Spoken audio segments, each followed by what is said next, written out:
سلام اور آداب۔ امید ہے آپ سب دوست احباب خیر خیریت سے ہوں گے۔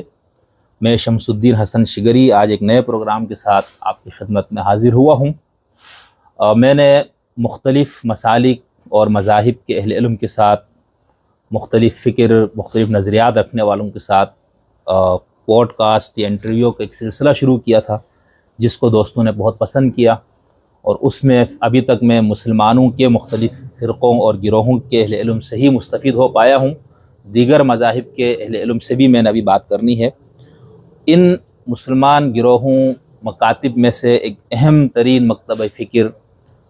نوربخشیہ مکتبہ فکر ہے، جس سے ہمیں ذاتی طور پر بہت دلچسپی ہے، اور چونکہ ہم جس علاقے سے تعلق رکھتے ہیں اس علاقے میں اس مسلک کی بہت زیادہ نمائندگی ہے، اور یہاں شہر میں ہم نے دیکھا پاکستان میں عام طور پر عام لوگ تو ایک طرف، جو اہل علم ہے ان کے ہاں بھی نوربخشیت سے متعلق کچھ خاص معلومات نہیں ہے، اور جو معلومات ہے وہ ہم نے دیکھا ناقص۔ اور حالانکہ کتابیں بہت سی چیزیں موجود ہیں، آج تو انٹرنیٹ کا دور ہے، PDF میں بہت ساری چیزیں مل بھی جاتی، لیکن اس طرح سے مجھے لگا کہ آگاہی نہیں ہے۔ تو میری جو لسٹ تھی اس میں نوربخشی مسلک سے متعلق گفتگو کا مجھے بہت زیادہ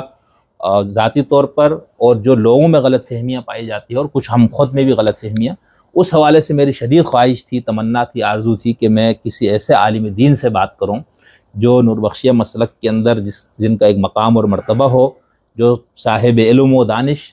تو میری خوش قسمتی یہ ہے کہ ہمارے بہت ہی عزیز دوست محترم جناب سراجی تھلوی صاحب، جن کو آپ سب جانتے ہیں، سوشل میڈیا پہ وہ بہت گفتگو بھی ان کی بہت خوبصورت ہوتی ہے، تحریریں بھی، ان سے رابطہ کیا تو انہوں نے مجھے ملایا ہے علامہ شیخ محمد محسن اشراقی صاحب سے۔ اشراقی صاحب یہاں پر دارالعلوم میں مدرس بھی ہیں، عالم دین، جمعہ کا امام اور خطیب، اور اس کے علاوہ آپ کی دو بہت اہم اور مختصر، اگر کوئی شخص اختصار کے ساتھ نوربخشیت کیا ہے کا جواب چاہتا ہے تو یہ کتاب میرے خیال سے کافی حد تک اس کے لیے ہے۔ باقی اس کی تفصیل اور ڈیٹیل تو ظاہر سے زیادہ ہے۔ عقائد نوربخشیہ، سوالاً جواباً، اور مأخذ فقہ احوط اور جدید مسائل کا حل، تو یہ دونوں کتابیں آغا صاحب کی ہیں۔ اس کے علاوہ آپ کی درس و تدریس اور اس حوالے سے بہت ساری خدمات ہیں۔ تو آج میں اس حوالے سے بہت اپنا آپ کو خوش قسمت محسوس کر رہا ہوں کہ میں عصر حاضر کے نوربخشیت کے ایک بہت بڑے اسکالر اور عالم سے میں محو گفتگو ہوں۔ آغا صاحب بہت شکریہ، آپ نے مجھے ٹائم دیا، عزت افزائی کے لیے میں آپ کا بہت ممنون ہوں۔ میرے کچھ سوالات ہیں جو میں مختلف مکاتب والوں سے اس کے حساب سے کرتا ہوں، تو آپ سے میں نوربخشیت کے حوالے سے کچھ چیزیں سمجھنا چاہوں گا۔ تو پہلی چیز جو میں آپ سے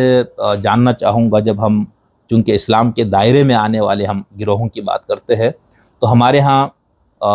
دین کو بنیادی دو حصوں میں تقسیم کیا گیا، ایک کو ہم فروعات کہتے ہیں اور ایک کو اصول کہتے ہیں، اور اس میں سے ہم جب عقیدے کی بات کرتے ہیں تو نوربخشی نقطۂ نظر سے عقیدے کا ماخذ کیا ہے؟ قرآن و سنت دونوں ہے، صرف قرآن ہے، یا قرآن، سنت اور عقل، یہ تینوں ہے؟ بسم اللہ الرحمن الرحیم۔ سب سے پہلے میں اپنی ادارے کی طرف سے اور پوری ملت نوربخشی کی طرف سے اور اس ادارے کے ہم تمام طلاب عزیز کی طرف سے آپ جناب محترم شمس الدین حسن شگری صاحب کو دل کی گہرائیوں سے خوش آمدید کرتا ہوں۔ تھینک یو، بہت شکریہ۔ اور ساتھ ہی جو ہے آپ نے جس موضوع کو وقت کی ضرورت سمجھ کر امت اسلامیہ کے درمیان اتفاق، اتحاد، ایک دوسرے کو سمجھنے کے لیے، سمجھانے کے لیے ایک فارم جو آپ نے مہیا کیا ہے، اس کا ہم آپ کا تہ دل شکرگزار بھی ہیں، اور دل کی گہرائیوں سے اس کا قدر بھی ہیں۔ بہت شکریہ، کیونکہ اس افتراق کے دور میں، اس ہوس پرستی کے دور میں جو ہے ایسے ہستیوں کا آگے آ کر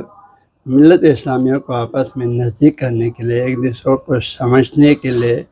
جو بھی حضرات کسی بھی مکتب فکر سے تعلق رکھتے ہیں، کوشش کرتے ہیں، وہ سب نہایت ہی لائق عزت تحسین۔ لہٰذا جو ہے ہم آپ کے اس عمل کو نہایت ہی قدر کی نگاہ سے دیکھتے ہیں۔ ہماری دعائیں بھی آپ کے ساتھ ہے کہ اللہ تعالیٰ کو اس عظیم مقصد میں کامیابی عطا کرے۔ اور اس طریقے سے تمام مسلمانوں کو آپس میں بھائی بن کے رہنے کے اللہ تعالیٰ ہم سب کو موقع اور توفیق نصیب کرے۔ آمین، بہت شکریہ سر، بہت اور ساتھ ہی جو ہے آپ نے جو سوال فرمایا پہلا کہ عقیدے کا ماخذ ملت، یعنی میں اس کو فرقہ کے نام سے زیادہ مکتب فکر، مسلک کے نام، مذہب کے نام یہ زیادہ پسند کرتا ہوں۔ جی بالکل، کیوں اس لیے کہ فرقے میں اختلاف کے بہت زیادہ آتا ہے۔ ہاں جی، مکتب فکر میں ہر ایک کو سوچنے کا حق ہے۔ ہاں جی، ہر ایک کو جو ہے مقصد صاحب کا سوچ سمجھ کر قرآن سنت عقل کی روشنی میں اللہ اور اللہ کے رسول نے ہمیں جو تعلیمات دیا ہے قرآن پاک کی صورت میں اور احادیث مبارکہ کی روشنی میں، اس تک پہنچنے کے لیے انسان جتنا ہو سکے، ہر مومن کی خواہش ہوتی ہے سوچیں، فکر کریں اور ان اصلی تعلیمات تک خود کو پہنچانے کی انتھک کوشش کریں، پہنچ کر پھر اس پر عمل کرنے کی کوشش کریں۔ یہ ہر مومن مسلمان کی خواہش ہوتی ہے، کوشش ہوتی ہے، ٹھیک ہے جی۔ تو اسی سلسلے میں جو ہے یہ آپ کے پہلے سوال کا جو ہے آیا عقیدے کا مقصد، کیونکہ عقیدہ اصل ہے، جی بنیاد ہے، بنیاد جب تک صحیح نہیں ہوگا اس پر کھڑی کرنے والا عمارت جو ہے وہ درست نہیں ہوگا۔ اس وجہ سے میں جہاں تک سوچتا ہوں کہ میرے جہاں تک عقل شعور اور علم اجازت دیتا ہے، یہ عقیدے کا مقصد قرآن پاک بھی ہے، سنت بھی ہے اور عقل بھی ہے۔ صحیح، کیونکہ جیسے ایک سب سے پہلے خصوصاً وہ لوگ جو ابھی مسلمان ہی نہیں ہوئے، مسلمان ہی نہیں ہے، آپ اس کو قرآن سے آیت پیش کریں گے تو وہ نہیں مانے گا، سنت رسول پیش کریں گے تو اب بھی نہیں مانے گا۔ تو کسی بھی غیر مسلم شخص کو اگر آپ نے اسلام کی دعوت دینا ہے تو وہ اور آپ کے اندر جو مشترک جو دلیل ہے وہ عقل ہے۔ ہاں، اس عقل کی روشنی میں ہی ہم اس کو پہلے اللہ کی طرف دعوت دے سکتے ہیں یا رسول کی رسالت پہ ایمان لانے پر اس کو مجبور کر سکتے ہیں، اور پھر جا کے جب وہ رسول کو مان لیا، اور رسول کو ماننے سے میں اب رسول کی تعلیمات کو آٹومیٹکلی مان لے گا، پھر رسول جو بھی بات فرمائیں گے وہ اس کو مانیں گے، اب اس کے کوئی مسئلہ نہیں ہوگا۔ لیکن جب تک رسالت خود پر عقل کی روشنی میں رسالت کو تسلیم نہیں کریں گے، اس وقت تک شاید وہ خدا تک پہنچنا بھی مشکل ہو جائے۔ لہذا یہ تینوں جو ہے عقائد میں منبع ہے۔ ہاں جی، اور خصوصاً جو ہے عقائد میں مزید پختگی کے لیے، حتیٰ اگر ہم قرآن پاک میں بھی دیکھیں، اللہ نے جتنے بھی آیات عقائد کے حوالے سے بیان فرمایا، لعلکم تعقلون، لعلکم تعقلون کا موضوع زیادہ سے زیادہ ذکر فرمایا کہ آیت مثالیں پیش کریں، پھر فرمایا تم اس میں تدبر کرو تو تمہیں اللہ سمجھ میں آ جائے گا، اس کی قدرت سمجھ میں آ جائے گا، اس کی حکمتیں سمجھ میں آ جائے گا، اس کی وحدانیت سمجھ میں آ جائے گا، ساری چیزیں۔ تو اللہ خود کو سمجھنے کے لیے عقل ہی کی ذریعے سے سمجھ سکتے ہیں، اور قرآن ہی کے حقیقی معرفت تک پہنچنے میں بھی عقل کا بڑا دخل ہے۔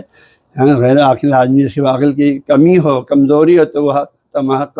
معرفت دینی تک نہیں پہنچ سکتے ہیں۔ لہٰذا اختصاراً یہ تینوں جو ہے میں جہاں تک سوچتا ہوں دلیل ہے، تینوں کے ذریعے سے ہم ایک دوسرے کے ممید اور معاون۔ بہت اچھا، بہت زبردست۔ آپ نے یہ کہا کہ میں مکتب فکر کا یا مسلک کا لفظ استعمال کروں گا، تو اس پہ میرا آگے ایک سوال مستقل بھی ہے کہ فرقہ اور مکتب فکر وغیرہ میں کیا فرق ہے، اور اس پہ انشاءاللہ تفصیل سے میں آپ سے جاننا چاہوں گا۔ یہاں آپ نے فرمایا کہ عقل کا ماخذ آپ کے نزدیک قرآن، سنت اور عقیدے کا ماخذ قرآن، سنت اور عقل تینوں ہے۔ اچھا، اب جب ہم اس میں جیسے ہمارے یہاں بات کی جاتی کہ کلامی جو ہمارے ہاں بحثیں ہیں، اشاعرہ، معتزلہ، امامیہ، زیدیہ، ان سب کی ہاں، تو اس کے اندر ہم یہ دیکھتے ہیں کہ وہ کچھ چیزوں کو، یعنی کم از کم توحید کو، خدا کی وحدانیت کو وہ کہتے ہیں یہ عقلی ہے، اور اس کے بعد امامیہ کی ہاں یہ کہ اور بھی چیزیں بھی ہیں۔ تو اس میں پھر ہم یہ کہاں سے وہ ہوگا کہ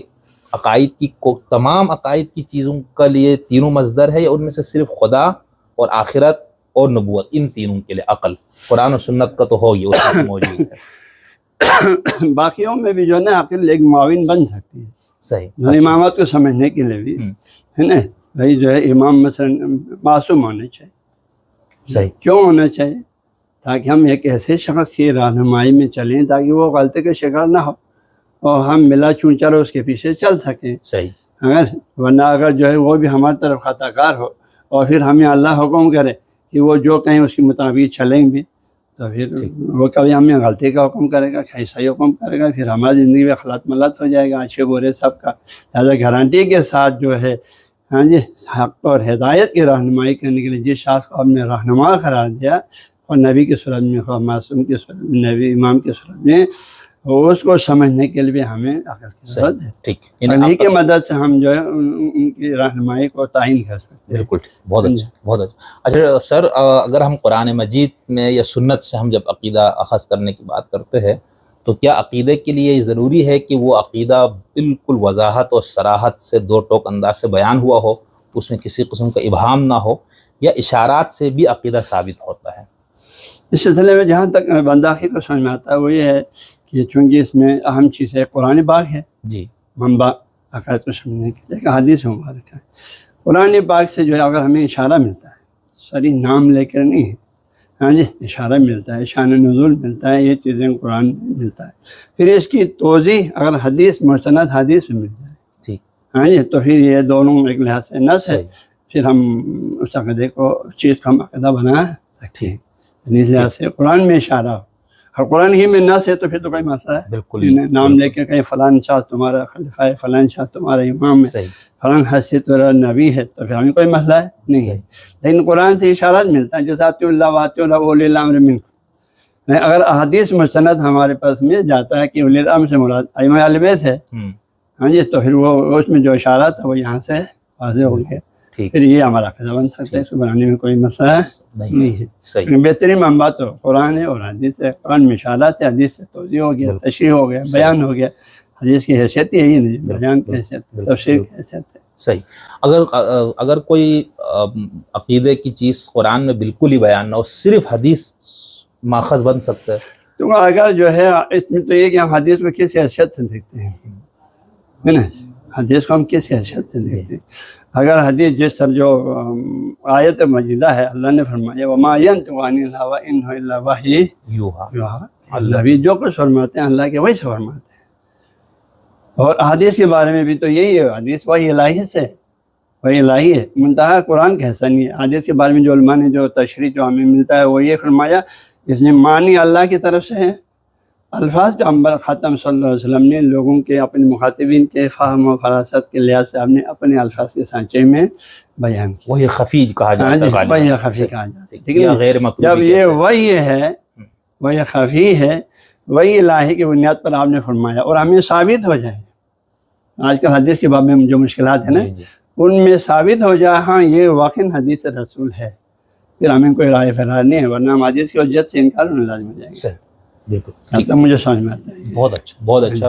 ٹھیک. اچھا علامہ صاحب، اب ہم چلتے ہیں جیسے فقہی احکام جو فروعات دین ہے، تو وہاں پر ہم اہل سنت کے اصول فقہ کی کتابوں میں بھی پڑھتے ہیں، اہل تشیع کے ہاں بھی قرآن، سنت، اجماع. اہل سنت قیاس کو لے رہے اور اہل تشیع جو ہے وہ عقل کو لے رہے فروع دین میں. اب تو اصول میں تو آپ نے بتا دیا یا عقائد کی بات میں بتا دیا، تو نوربخشی نقطۂ نظر سے کیا ہے کہ جب آپ فقہ یا عملی زندگی سے متعلقہ کسی سوال کا جواب آپ سے میں مانگوں گا دین کی روشنی میں، تو کیا آپ قرآن، سنت، اجماع، عقل کو مانتے ہیں یا قیاس کو مانتے ہیں یا کچھ اور چیز؟ اس حوالے سے نوربخشی نقطۂ نظر. چونکہ نوربخشی جو نقطۂ نظر ہماری جو تعلیمات کا بازگشت جو ہے زیادہ تر جو ہے سید محمد نوربخش ان کے فقہ الحوت ہی سے ہم لیتے ہیں. تو اس سلسلے میں یہ جو بنداخی نے یہ جو کتاب لکھا ہے ماخذ فقہ الحوت اور جدید مسائل کا، بہت اس کتاب میں بنداخی، کیونکہ اس سے پہلے ہمارے کسی بزرگ کو مجھے یہ کتاب نہیں ملا کہ بھائی فقہ الحوت کا ماخذ کیا ہے. علماء مختلف مطالب بیان کرتے تھے. اتفاق سے کانفرنس ہوا ہمارے کردوں میں شامدان کے تھرو، تو اس میں جو ہے مجھے وہاں علماء نے جو ذمہ دے دیا کہ آپ اس 2-3 موضوع دیا تھا، میں نے خود مسئلہ سمجھے اس موضوع پر. بہت اہم موضوع تھا یہ تو. ہاں جی، اس موضوع میں بار جوان تھا، تھوڑا سا ایکٹیو تھا باہر، تو میں نے سوچا بھائی باقی موضوعات پر تو سب لکھ سکتے ہیں، میں اس پر تھوڑا سا غور کروں گا. پھر میں نے تقریباً 2-3 دنوں میں فقہ الحوت کے شروع سے آخر تک مطالعہ کیا. پھر دیکھا بھائی فقہ الحوت میں سید محمد نوربخش رحمۃ اللہ علیہ نے کن کن چیزوں کو ماخذ فقہ قرار دیا، کن کن چیزوں کی مدد سے آپ نے فقہ الحوت کے مختلف مسائل کو اخذ کیا. تو وہاں سے جو مجھے ملا، مجھے ہو سکتا دوسروں کو کچھ اور چیزیں بھی مل جائیں. ہاں جی، جہاں سے مجھے جو ملا وہ یہی ملا بھائی ایک تو قرآن و سنت تو تمام مسلمانوں کا بالاجماع منبع سب کچھ ہے. ہاں جی، منبع عقائد بھی ہے، منبع فروعات بھی ہے. اور اس کی واضح دلیل چونکہ سید محمد نوربخش نے جو ہے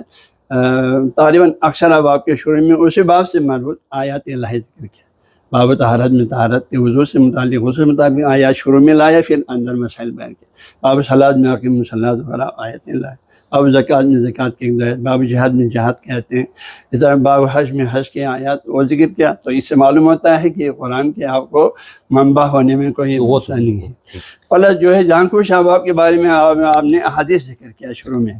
واضح آیات شاید نہ ہونے کی وجہ سے ہم نے حدیث باب الغصب میں آپ نے وہ حدیث ذکر کیا، وہاں پر ہمیں جو شخص جو ہے ایک بالش پہ غصب کرے گا کل قیامت میں اللہ تعالیٰ ساتوں عظمت ان کے گلے میں تو بنا دے گا، وہ حدیث مشہور فرمایا۔ باب اجارے میں آپ نے فرمایا جو ہے تم لوگ اجیر کو اس کی مزدوری جو ہے اس سے پہلے دے دو کہ اس کو پسینہ خوش آ جائے سن کی، تو وہ سے باب میں جو آپ نے حدیث مبارکہ سے بھی تو لہٰذا آپ کی اس فقاہت سے ہمیں معلوم ہو گیا کہ آپ ان دونوں کو تو بلا اشکال، اور اشکال کی گنجائش بھی نہیں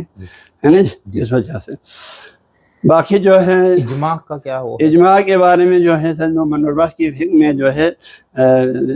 ایک باب الامر بالمعروف میں ایک لفظ ملتا ہے، دوسرا باب ارتداد میں ایک لفظ ملتا ہے، اور ساتھ ہی زیادہ واضح تر جو ہے باب نکاح متع کے باب میں ملتا ہے۔ وہاں آپ نے فرمایا جو ہے نکاح متع کے حرمت کے حوالے سے، ہاں جی، جو ہے آپ نے فرمایا یہ رسول اللہ کے دور میں تھا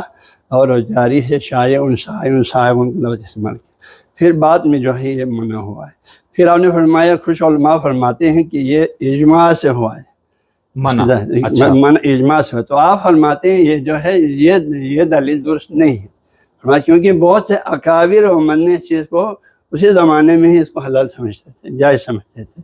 تو ہاں وہاں ہم نے فرمایا بہت سے اکابر و من نے جو ہے یہ اس کے جو ہے اس کے برخلاف انہوں نے فتویٰ دیا، اس پر عمل کیا، لہذا اس کے بعد پھر آپ نے فرمایا کہ بھائی اجماع حقیقت میں وہ ہے ما کان برین من الخلاف، یہ اختلاف سے بری ہو۔ تو اس سے جہاں تک مجھے سمجھ میں آتا ہے کہ بھائی پوری امت کے، ہاں جی، پوری امت کے تمام اکابر اہل حل و عقد جن کے جو مسائل حل کرنے کی ان میں علمی صلاحیت ہے، جن کے مسائل کو سمجھنے کا، ان سب کا اگر کسی موضوع پر اتفاق ہوگا، کسی مسئلے پر، تو وہ اتفاق کشف کرے گا کہ اللہ اس موضوع پر ضرور جو ہے، اگر آیت تو ہے تو پھر تو موضوع ہی نہیں ہے، ضرور کوئی نہ کوئی حدیث رسول اللہ کی جو یا قول یا فعل یا تعریر تھا جو تحریری طور پر ہم تو نہیں پہنچا، صحیح، لیکن لیکن اجماع ہونے کا دلیل ہے کہ یہ پہنچا تھا، اس لیے علماء یدن بیدن اس پر بالاتفاق عمل ہوتے آیا ہے۔ صحیح، حقیقت میں اجماع یوں سمجھو کہ اجماع تو میں جہاں تک سوچتا ہوں ایک مستقل دلیل نہیں ہے، لیکن آج ہم جو سب مسلمان جمع ہو جائیں، ہاں جی، پوری دنیا کے اہل علم جمع ہو جائیں قرآن حدیث کو سائڈ پہ رکھ کر، ہاں جی، اور پھر کہیں بھائی آج ہم اس چیز کو حلال کرتے ہیں، بالکل آج ہم تو نہیں کر سکتے، ہاں جی، کریں گے تو وہ بدعت ہے، اس کی کوئی حیثیت نہیں ہے۔ تو یہ اجماع جو ہے سید محمد نور بخش کی تعلیمات کی روشنی میں جو مجھے سمجھ میں آتا ہے وہ یہ ہے کہ پوری امت کا اتفاق ہونا اس بات کو کشف کرتی ہے کہ بھائی جو اس موضوع پر ضرور رسول اللہ صلی اللہ علیہ وسلم سے کوئی جو ہے آپ کی تعلیمات موجود تھی، لیکن وہ ہم تک نہیں پہنچی ہے، بالکل، اس بات کو کشف کرتی ہے۔ مجھے جانتا سمجھ میں آتا ہے اجماع آپ کے نزدیک یہ تھا، وہ پوری امت کا اتفاق ہے، صحیح، ایک گروہ، ایک جماعت، ایک مسلک کا اجماع تو آپ نہیں مانتے، زبردست، کیونکہ آپ کا توجہ سارا امت پہ ہے، آپ نے ایک فرقے کو اہمیت نہیں دی، آپ ہمیشہ امت کو لے کے پھر رہے ہیں، اور ہونا بھی یہی چاہیے، بالکل، ہاں جی، نبی نے ہمیں امت بنا کے یا فرقہ بنا کے نہیں کیا، کیا بات ہے۔ ہاں جی۔ تو عقل اور قیاس کیا وہ ہے مقام؟ باقی قیاس کے بارے میں جہاں تک میرے سمجھ میں آتا ہے، قیاس کی آپ کو پتہ ہے کہ منصوص علت ہے، ایک غیر منصوص علت ہے نا، جس میں الخمر حرام لأنہ مشکل، اگر رسول اللہ کی حدیث میں لأنہ مشکل ہے تو حرمت کی دلیل مشکل ہو گیا، جو آپ نے خود بیان فرمایا علت، ٹھیک، تو یہ منصوص علت ہے، منصوص تو اگر تو منصوص علت والی یہ علت جہاں بھی پایا جائے گا وہ حکم بھی وہاں صلاحیت کرے گا، ٹھیک، لیکن منصوص علت نہیں ہے۔ ہاں، ہم نے خود اپنے عقل سے سوچا یار اس چیز کے حرام ہونے کی دلیل یہ ہوگا، یہ ہوگا، یہ ہوگا، یہ ہوگا، پھر ہم نے کہا یہ نہیں ہو رہا، یہ نہیں ہو رہا، یہ نہیں ہو رہا، پھر یہ چیز ہے، پھر ہم نے اپنے عقل شعور سے ایک چیز کو علت بنا لیا، پھر اس علت کی بنیاد پر ہم نے یہ اللہ جان بھی جائے گا حکم ہوتا لاگو کر دیا، تو یہ حجت نہیں سمجھ، واہ، یعنی منصوص علت ہو، منصوص علت ہوتا حجت ہے، نہیں تو قیاس علی الاطلاق حجت نہیں ہے، کیونکہ ہو سکتا ہے اس میں کئی دلیل، کئی علل مل کر شاید اس چیز کو حرمت کا سبب بن جائے، صحیح، لیکن ایک چیز کو جو ہم نے اپنے طرف سے علت سمجھا ہے۔ زبردست، زبردست، بہت اچھا، بہت اچھا۔ اور عقل تو ماخذ عقل کے بارے میں جو ہے آخری بھی میں جانتا سوچتا ہوں فقہی مسائل کے سمجھنے میں عادل ایک معاون مددگار ہے، یعنی احادیث میں جو تعارضات ہے اس کو سمجھنے میں مدد ملتا ہے، یعنی قرآن آیات کی تشریح میں جو حدیث ہے ان کا آپس میں کیا نسبت عام خاص بنتا ہے، مطلق مقید بنتا ہے، ہاں جی کیا چیز ہے، ان چیزوں کو سمجھنے میں بھی عقل مدد دیتی ہے۔ ہاں جی تو ایک لحاظ سے عقل جو ہے فقہی احکام میں اس کی معاون ہے، جیسے ہمارے سید محمد نوربخش نے جو ہے آپ نے کئی جگہوں پر جیسے آپ نے ذکر فرمایا کہ بھائی جو ہے جیسے آمین کے باب میں آپ نے فرمایا، ہاں جی بھائی جو ہے روح شرح فرماتے ہیں بھائی آمین پڑھنے سے جو ہے انسانوں کے تمام گناہ بخشے جاتے ہیں، تو آپ نے فرمایا بھائی یہ بات جو ہے درست نہیں ہے۔ کیوں درست نہیں ہے؟ کیونکہ عالمی علم شریف پورا پڑھنے میں تمام گناہوں کی بخشش کا وعدہ نہیں ہے حدیث میں۔ جب قرآن الحم پڑھنے میں جو ہے گناہوں کی تمام کی بخشش کا وعدہ نہیں ہے، تو فضیلت میں آمین اور علم شریف منزل فرق ہے۔ تو جو زیادہ فضیلت والی چیز کو پڑھ کے گناہ نہیں بخشی جاتی ہے، تو اس سے کم فضیلت والی چیز کو پڑھ کے تمام گناہوں کی بخشش کا وعدہ یہ جو ہے عقل سمجھ میں آنے والی بات ہے نہیں ہے، بلکہ آپ نے فرمایا یہ جو ہے سست لوگوں کو خوش کرنے والی بات ہے۔ جی صحیح، اس طرح آپ نے کچھ اور جگہوں پر بھی اس طرح عقل سے استعمال کیا۔ تو یہاں پر پھر آپ یہ کہنا چاہ رہے ہیں کہ آپ کے ہاں عقل مستقل فی نفس ہی ماخذ نہیں ہے، وہ ماخذات جو ہمارے پاس اس کو ہاں جی معاون کی حیثیت رکھتے ہیں۔ صحیح، باقی جو مستقل حیثیت کا جو عقل کے جو مثال پیش کیا ہے، جیسے تشریح میں امامیہ فقہ میں بھی ہے کہ بھائی جو ہے مستقلات عقلیہ کے باب میں مقدمہ ذیل مقدمہ جیسے حج واجب ہے، تو جو ہے اگر اولا حج واجب ہے تو اس کے مقدمات فراہم کرنے پر اگر کوئی دلیل شرعی نہ ہو، حدیث آیا نہ ہو، تو عقل کی مدد سے ہم اس کو واجب سمجھیں گے، کیونکہ مقدمے کو بجا لانے کے ذیل مقدمہ مہیا کرنا تو عقل وجوب کا حکم کرتا ہے۔ اس طرح جو ذیل مقدمہ واجب ہو تو مقدمے کے وجوب عقل سے سمجھ میں آ جاتی ہے۔ اس طرح کے جو ہے چند موقعوں پر اسی طرح حسن خوف عقلی کے باب میں ہاں جی عقل سے مدد لے سکتی ہے۔ صحیح، نہیں تو اس میں اگر ہم آپ سے یہ پوچھنا چاہیں کہ قیاس کے معاملے میں نوربخشیہ کا اہل سنت سے اختلاف کیا بنتا ہے، اور عقل کے معاملے میں شیعہ امامیہ سے اثنا عشریہ سے کیا اختلاف بنتا ہے؟ یعنی عقل بطور ماخذ شریعت فروعات میں۔ تشابی طالب میں میرے جہاں تک میں نے پڑھا ہے ہاں جی معلومات ہے کہ وہ بھی عقل کو حال لحاظ سے مستقل تو ہر چیز میں تو مستقل دلیل تو نہیں سمجھتے ہیں، جہاں قرآن و سنت خاموش ہے ہاں جی وہاں فرمایا عقل سلیم کا حکم۔ صحیح، عقل سلیم کا عقل ہو جاتے ہے، تو عقل سلیم کو تو کوئی بھی انکار ہے نہیں کر سکتا، ٹھیک ہے نا، لیکن یہ کہ عقل سلیم کی تعین کرنا تھوڑا سا مشکل ہوگا، لیکن عقل سلیم کا جو ہے کیونکہ یہ بھائی عقل سلیم اور یہ فطرت کے تقاضے اور اللہ کے جو قرآن پاک کے جو احکامات ہیں اس میں تضاد نہیں ہو سکتی ہے اس فتوے کے ساتھ۔ اور اہل سنت کے جو قیاس ہے تو وہاں پر اس کا علت کا منصوص ہونا ضروری نہیں ہے، ان کے علت کے محسوس ہونا ضروری نہیں ہے، اگر آپ کے علم میں ہے تو میں تو آپ سے ہاں تو یعنی اس کا ہے کہ یہاں جو ہم منصوص اللہ ہو تو ہم مانیں گے، صحیح منصوص اللہ نہ ہوتا پھر ٹھیک اس کو دلیل شرعی نہیں سمجھتے۔ ٹھیک، اچھا اب علامہ صاحب میں اب قرآن تو چونکہ تمام مسلمان گروہوں میں متفقہ اجماع ہے، کیا کہنا چاہیے عقیدہ اور فرو دونوں کے لیے سورس ہونے میں کسی کے ہاں اختلاف نہیں، لیکن اس میں پھر جو مسئلہ آتا ہے وہ آتا ہے قرآن کے فہم کے اصول، تفاسیر وغیرہ میں جو اختلافات ہر آیت میں یا بہت ساری آیتوں میں، تو اس حوالے سے ہم اگر ایک کتابیں پڑھتے ہیں اہل سنت کی علوم القرآن، اہل تشیع کی کتابیں،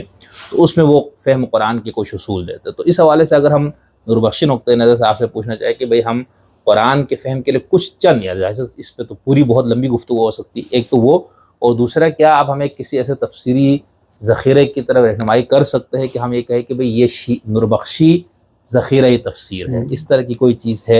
اور تیسری بات یہ کہ ہم جب قرآن کے ساتھ سنت کو لیتے تو قرآن اور سنت کا باہمی تعلق کیا ہے؟ تبیین اور توضیح کا ہے یا نسخ وغیرہ کا بھی ہے، یا اس کے عام کو خاص کو عام وغیرہ کرنے کے جو اصول ہے سنت کو یہ بھی اختیار ہے؟ یہ تھوڑا سا ان دونوں کا تعلق میں سمجھنا چاہ رہا ہوں۔ پہلا نقطہ جو ہے نوربخشی جو ہم نے یہاں پر فرمایا کہ نرواشی اصول تفسیر، ہاں جی، اس حوالے سے فہم قرآن کے فہم قرآن کے حوالے سے، تو اس حوالے سے جو کتابیں جو تفاسیر کتابی شکل میں جو ہمارے پاس ابھی جو کچھ جیسے یہ تفسیر نجم القرآن، ہاں جی، تاویلات قرآن کے جامع یہ ابھی جو آیا ہے اس تفسیر کا نام جو ہے تفسیر تاویلات نجمیہ، اور پھر عین الحیات کا جو حصہ ہے وہ اللہ علیہ سمنانی کا ہے، صحیح، اور تاویلات نجمیہ جو ہے اس کے بارے میں ابھی جو یہ چھپ کے آیا اس میں تو نجم الدین کبریٰ کی طرح منسوب لکھا ہے، لیکن ایران میں ایک مؤخر نے لکھا یہ نجم الدین کبریٰ کا نہیں، آپ کے شاکری جو ہے نجم الدین رازی کا ہے، اور نجم الدین کبریٰ کا نہیں ہے۔ جیسے مشاۃ العباد کے بارے میں پہلے ایک دفعہ چھاپ ہو چکا تھا، یہ بھی نجم الدین رازی کا تھا لیکن نجم الدین کبریٰ کے نام سے چھپ چکا ہے، تو اس کے اشتباہات ہیں، تاریخ میں ہوتے رہتے ہیں کہ کتاب دوسرے نام سے۔ تو جو ابھی تو تحقیقات جو سامنے آیا ہے ایران کے محققین ان کا یہ نجم الدین رازی کا ہے جو نجم الدین کبریٰ کے شاگرد ہے، صحیح، ہاں جی، اس کا عمدہ حصہ، اور آخر کچھ حصہ جو ہے حیات کے نام سے وہ جو ہے اللہ تعالیٰ سمنانی کا ہے۔ فرماتے ہیں یہی تفسیر اس طرح ایک اور نام سے بھی ہے جو دارۃ المعارف اسلامیہ، ان کے جلد نمبر 22 کا حوالہ دیا ہے، جامع پنجاب کے حوالے سے، اس میں اسی تفسیر کا ایک اور نام بھی وہ بحر الحقائق والمعانی کے نام سے، صحیح، تو ایک تفسیر یہ تفسیر ہم اس کو نرواشی علماء تفسیر کو عنوان سے دے رہے ہیں، ابھی جو ہے کچھ لوگ اس کے ترجمہ بھی کر رہے ہیں، اچھا زبردست، جیسے اس پر آ رہے ہیں حدیث وغیرہ اس کا ترجمہ کر رہے ہیں، ہاں جی، لیکن وہ لوگ اس کو نجم الدین کبریٰ کے نام سے کر رہے ہیں، لیکن محققین ایران کے محققین جیسے ہمارے دوسرا جو سید بشارت جو ہو یا آج کل تحریک کے میدان میں ایران سے فارغ تحصیل ہے، یہاں سے بھی فارغ ہوا ہے ایران، اچھا وہ بشارت، اچھا ابھی راولپنڈی میں ہوتے ہیں، انہوں نے ان کے تحقیق کے مطابق انہوں نے فرمایا یہ نجم الدین رازی ہی کا ہے، نجم الدین کبریٰ کا نہیں ہے، ہاں جی، اس میں شیوان جو ہے چھاپتے وقت انہوں نے نجم الدین کبریٰ کی طرف نسبت دیا۔ اس کے علاوہ ایک اور تفسیر نرباشی کہتے ہیں شیخ حسام الدین بدلیسی نرباشی، جو سید محمد نرباش کے جو آپ کے خلیفہ وغیرہ تھے، ان کی بھی ایک تفسیر جو جامع التنزیل و تعویل کے نام سے یہ موجود ہے، یہ بھی دستیاب ہے، ابھی ہمارے ہاتھ میں نہیں ہے لیکن ہمارے کچھ دوستوں کے ہاتھ میں وہ نواز ہوتے ہیں، اس سے اقتباسات ترجمہ کر کے پیش کر رہے ہیں، جو جہان تصوف میں زبردست وہ لوگ پیش کریں، لیکن ابھی چونکہ چھاپا نہیں ہے اس لیے ان کے پاس محدود نسخے ہوں گے وہ ہاتھ میں، لیکن اس طرح آ رہے ہیں۔ اور باقی جو چھاپ کے آیا ہے ایک تفسیر سورہ یوسف ہے، اور تفسیر بحر المحبت کے نام سے وہ امام احمد غزالی کا ہے، وہ بھی جو ہے فارسی میں تھا، اس کو پہلا سے شاید عربی میں تھا میرے یاد میں، فارسی کو سید بشارت پھر انہوں نے ترجمہ کیا، صحیح، وہ دستیاب ذرا نہیں چھاپا ہے، وہ دستیاب بھی ہے، صحیح، تو یہ تفاسیر کی باقی، لیکن یہ ان تمام تفاسیر میں جو ان کا کوشش جو ہے عرفانی ذوق سے لکھا ہے، آیات کی تفسیر اور عرفان تصوف کے ان نکات کو زیادہ سے زیادہ بیان کرنے کی، اس آیت سے کون سا عرفانی مطلب ہمیں ملتا ہے، کون سی روحانی ہدایت ملتی ہے، اس زاویے کو مد نظر رکھ کے زیادہ تر انہوں نے تشریحات کرنے کی کوشش کیا ہے۔ باقی جو ادبی تفسیر ہے، حدیثی تفسیر ہے، ان زاویوں سے ان میں خاص بحثیں نہیں۔ صحیح، باقی آپ نے جو فرمایا قرآن سنت میں تعلق کا مسئلہ، قرآن سنت میں جو ہے قرآن اللہ نے خود نے فرمایا، ہم نے اس کتاب کو نازل کیا لتبین للناس، ہاں جی، 2-3 جگہوں پر فرمایا تاکہ آپ اس کو امت کے لیے بیان کریں، ہاں جی، تو یقیناً بیان کے اثر رہتے ہیں، تفسیر کے اثر رہتے ہیں، جہاں بھی اجمال ہو، اطلاق ہو، ان کو تفسیر حدیث کے درشن میں ہم بیان کرتے ہیں۔ سب سے اتھینٹک شاذ یہی ہے جس شخص پر اللہ تعالیٰ نے قرآن نازل فرمایا، جس شخص کے قلب انور میں رسول اللہ کے قلب میں قرآن مجید ہے، اور اس کی تشریحات میں اللہ نے خود آپ کو بیان کیا، ہاں جی، آپ تو اس لیے اللہ نے فرمایا من یطیع رسول فقد اطاع اللہ فرمایا، اور ہمیں سختی سے بیان فرمایا تم رسول کی اطاعت کرو، قل ان کنتم تحبون اللہ فاتبعونی یحببکم اللہ فرمایا۔ لہٰذا جو ہے قرآن کے جو ہے حدیث مبارکہ کا جو مسلماً ثابت ہو جائے کہ رسول اللہ کا کلام مبارک ہے، حدیث مبارک ہے، تو پھر اس کو قرآن کے علاوہ اس کو اس کی ذریعے سے تفسیر، آیات کی تفسیر بھی ہوگا، اس کے بیان بھی ہوگا، ہاں جی، اس میں اگر رسول اللہ نے خود اگر اس تخصیص کے طور پر بیان فرمائے، آیت میں وسیع مفہوم ہے، اس کو آپ نے تخصیص دیا، آیت کے اندر ایک وسیع مفہوم ہے، اطلاق ہے، آپ نے اس کو تغیر کیا،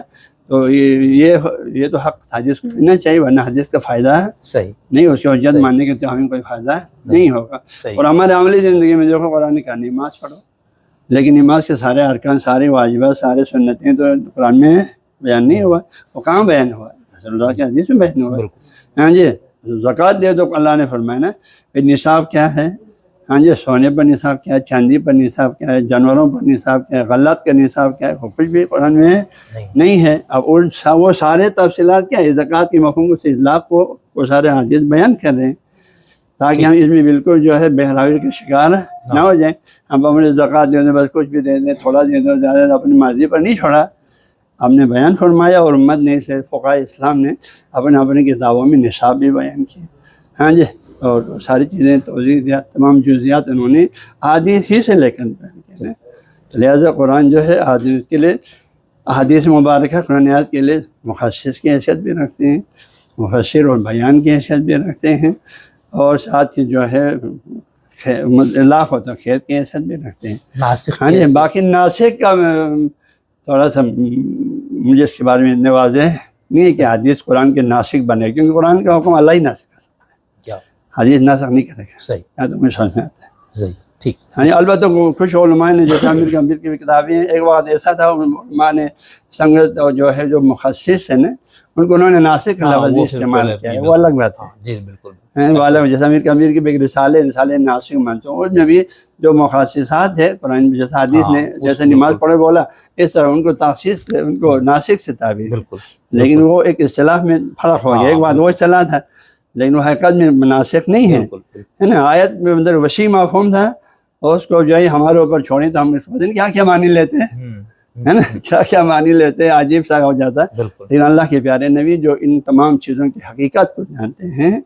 تو آپ ہی نے بیان فرمایا، اور آپ ہی کی بات سب سے زیادہ اتھینٹک ہے، ثابت ہو جائے گی رسول اللہ کا فرمان ہے، تو پھر اس کے بعد پھر دوسرے کی کوئی چیز سے نہیں چھلنا چاہیے۔